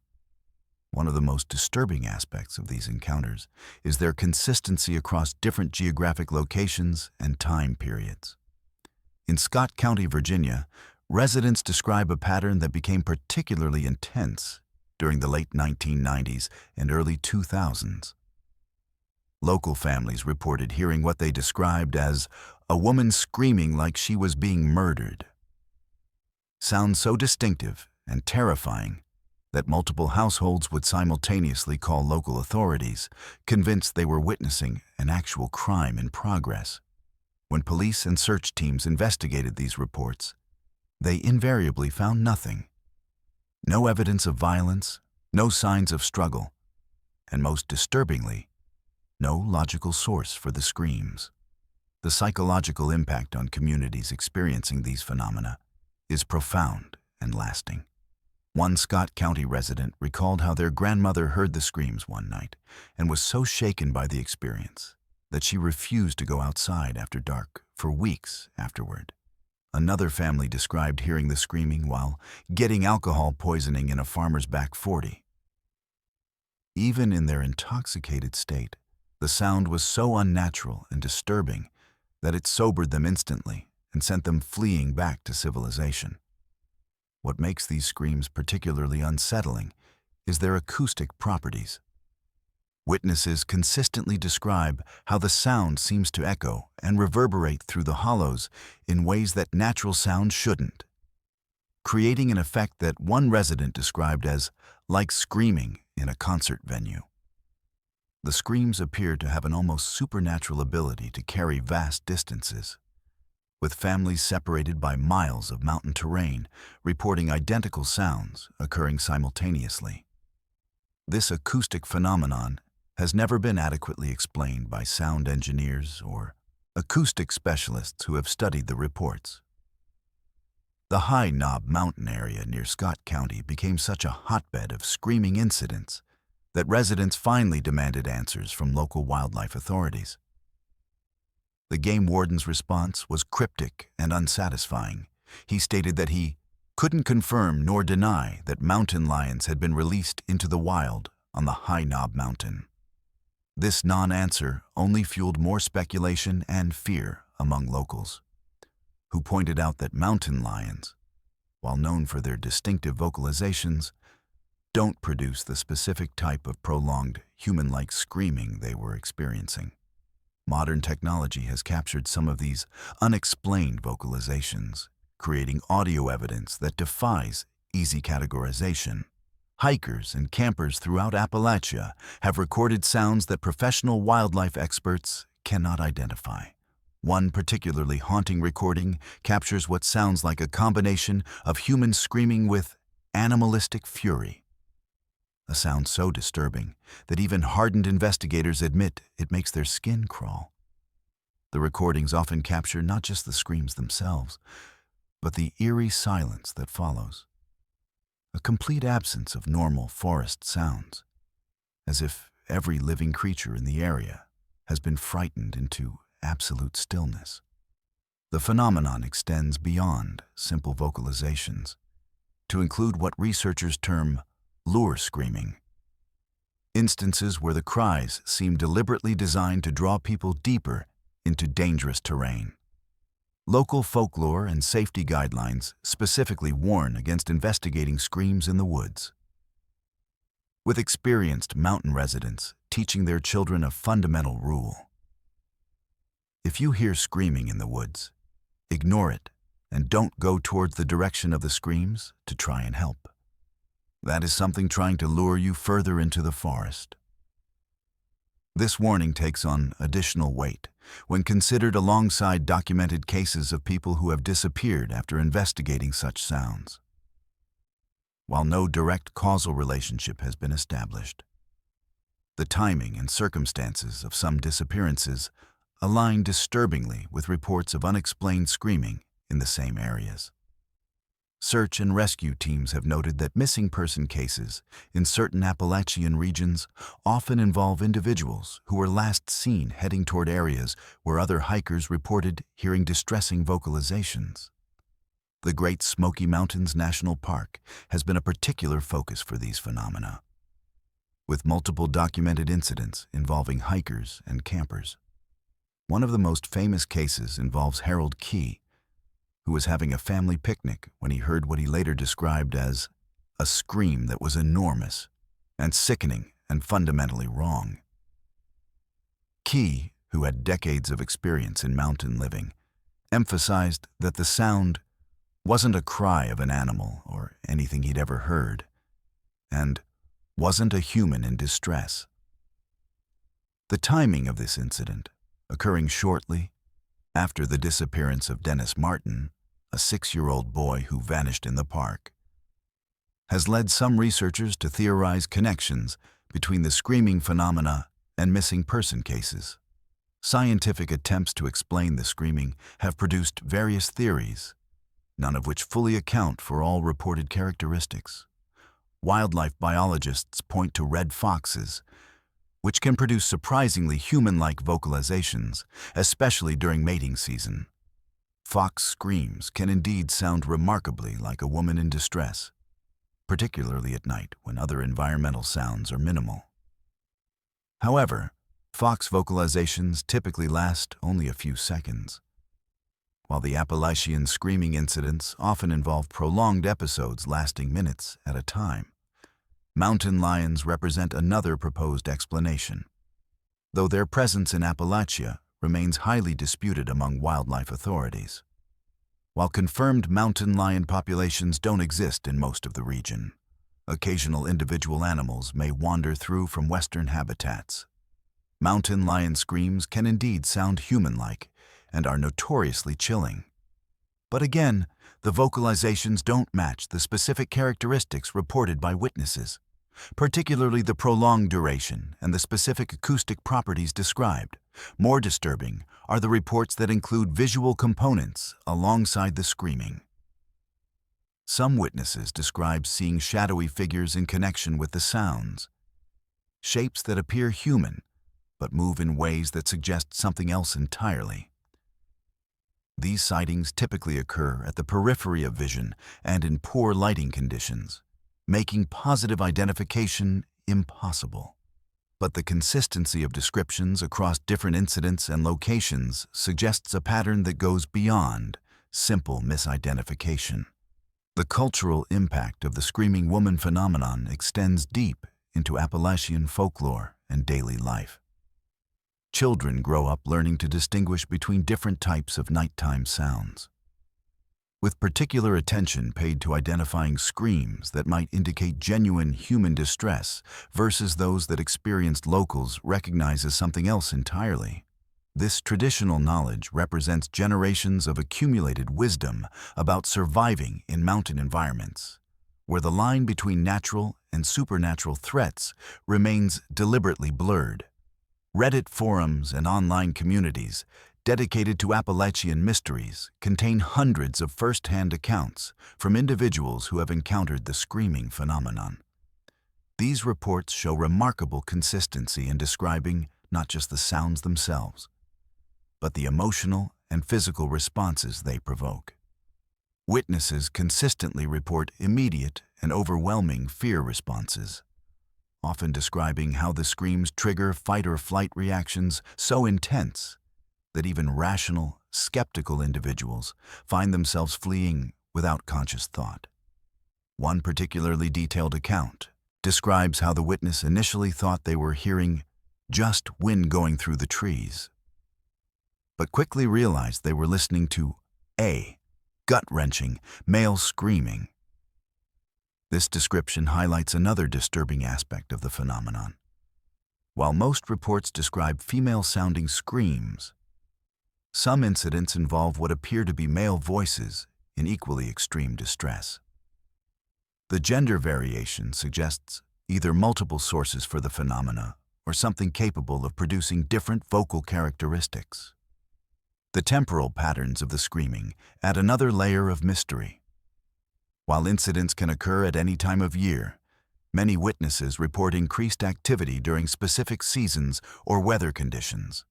Foggy nights seem to produce more frequent reports, as do periods following significant weather events like storms or unseasonably warm spells. Some researchers theorize that atmospheric conditions might enhance the transmission of sounds, making normal animal vocalizations seem more disturbing than usual. But this doesn't account for the specific human-like qualities witnesses describe. Modern paranormal investigators have attempted to document and study the screaming phenomena using sophisticated recording equipment and investigative techniques. However, these efforts face significant challenges. The sounds occur unpredictably, often in extremely remote locations, and seem to have an uncanny ability to avoid direct documentation. Investigators report equipment malfunctions, battery drains, and recording failures that coincide with reported incidents, leading some to speculate that whatever produces the screams actively avoids technological documentation. The integration of the Screaming Woman legend into contemporary Appalachian rules and folklore represents a fascinating evolution of traditional mountain wisdom adapted for modern circumstances. The rules that govern behavior in the Appalachian wilderness now explicitly address the screaming phenomenon, demonstrating how communities adapt their survival strategies to incorporate unexplained threats alongside known dangers like wildlife, weather, and terrain hazards. Perhaps most unsettling is the way the phenomenon seems to be expanding both geographically and in intensity. Reports that were once confined to the most remote and isolated regions now occur in areas with regular human activity, including established hiking trails and campgrounds. This expansion suggests either a genuine increase in whatever produces the screams or a growing awareness and documentation of phenomena that previously went unreported. The Screaming Woman of the Hollers represents the most contemporary and ongoing of all Appalachian mysteries. A phenomenon that bridges ancient fears with modern documentation, traditional folklore with technological investigation. Unlike historical legends that can be safely relegated to the past, these screams continue to echo through the mountains today, reminding us that the Appalachian wilderness still holds secrets that challenge our understanding of the natural world. For those who venture into the deep hollows and remote ridges of Appalachia, the message remains clear. If you hear a woman screaming in the darkness, trust the wisdom of generations and turn away. Some sounds in the mountains are not meant to be investigated, and some mysteries are better left unsolved. The Screaming Woman continues her nightly vigil in the hollers, her cries serving as the final warning that in the ancient heart of Appalachia, we are never truly alone, and we are never truly safe.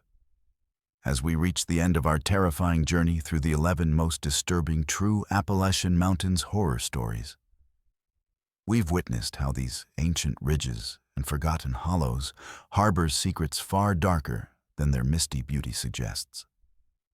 From the Bell Witch's vengeful haunting that claimed a man's life, to the Mothman's ominous warnings before tragedy struck, to the screams that still echo through the hollers tonight. Each story serves as a chilling reminder that the Appalachian Mountains are more than just geological formations. They are repositories of fear, mystery, and the unexplained.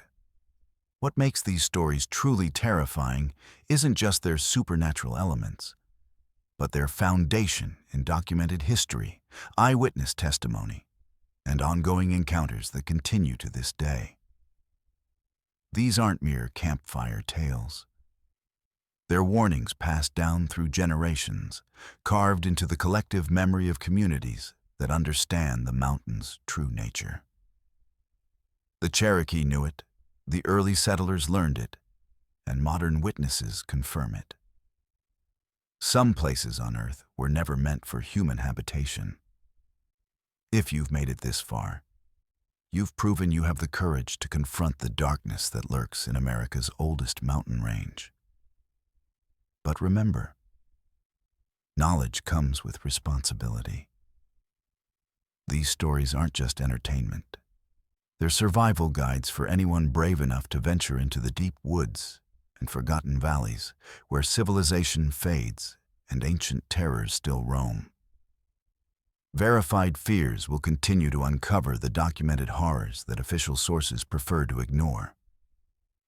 Subscribe now, because the truth is always more terrifying than fiction. And in the Appalachian Mountains, the truth has been screaming in the darkness for centuries, waiting for someone bold enough to listen. Sweet dreams. And remember, when you hear something calling your name in the mountain fog, sometimes the wisest choice is to pretend you never heard it at all.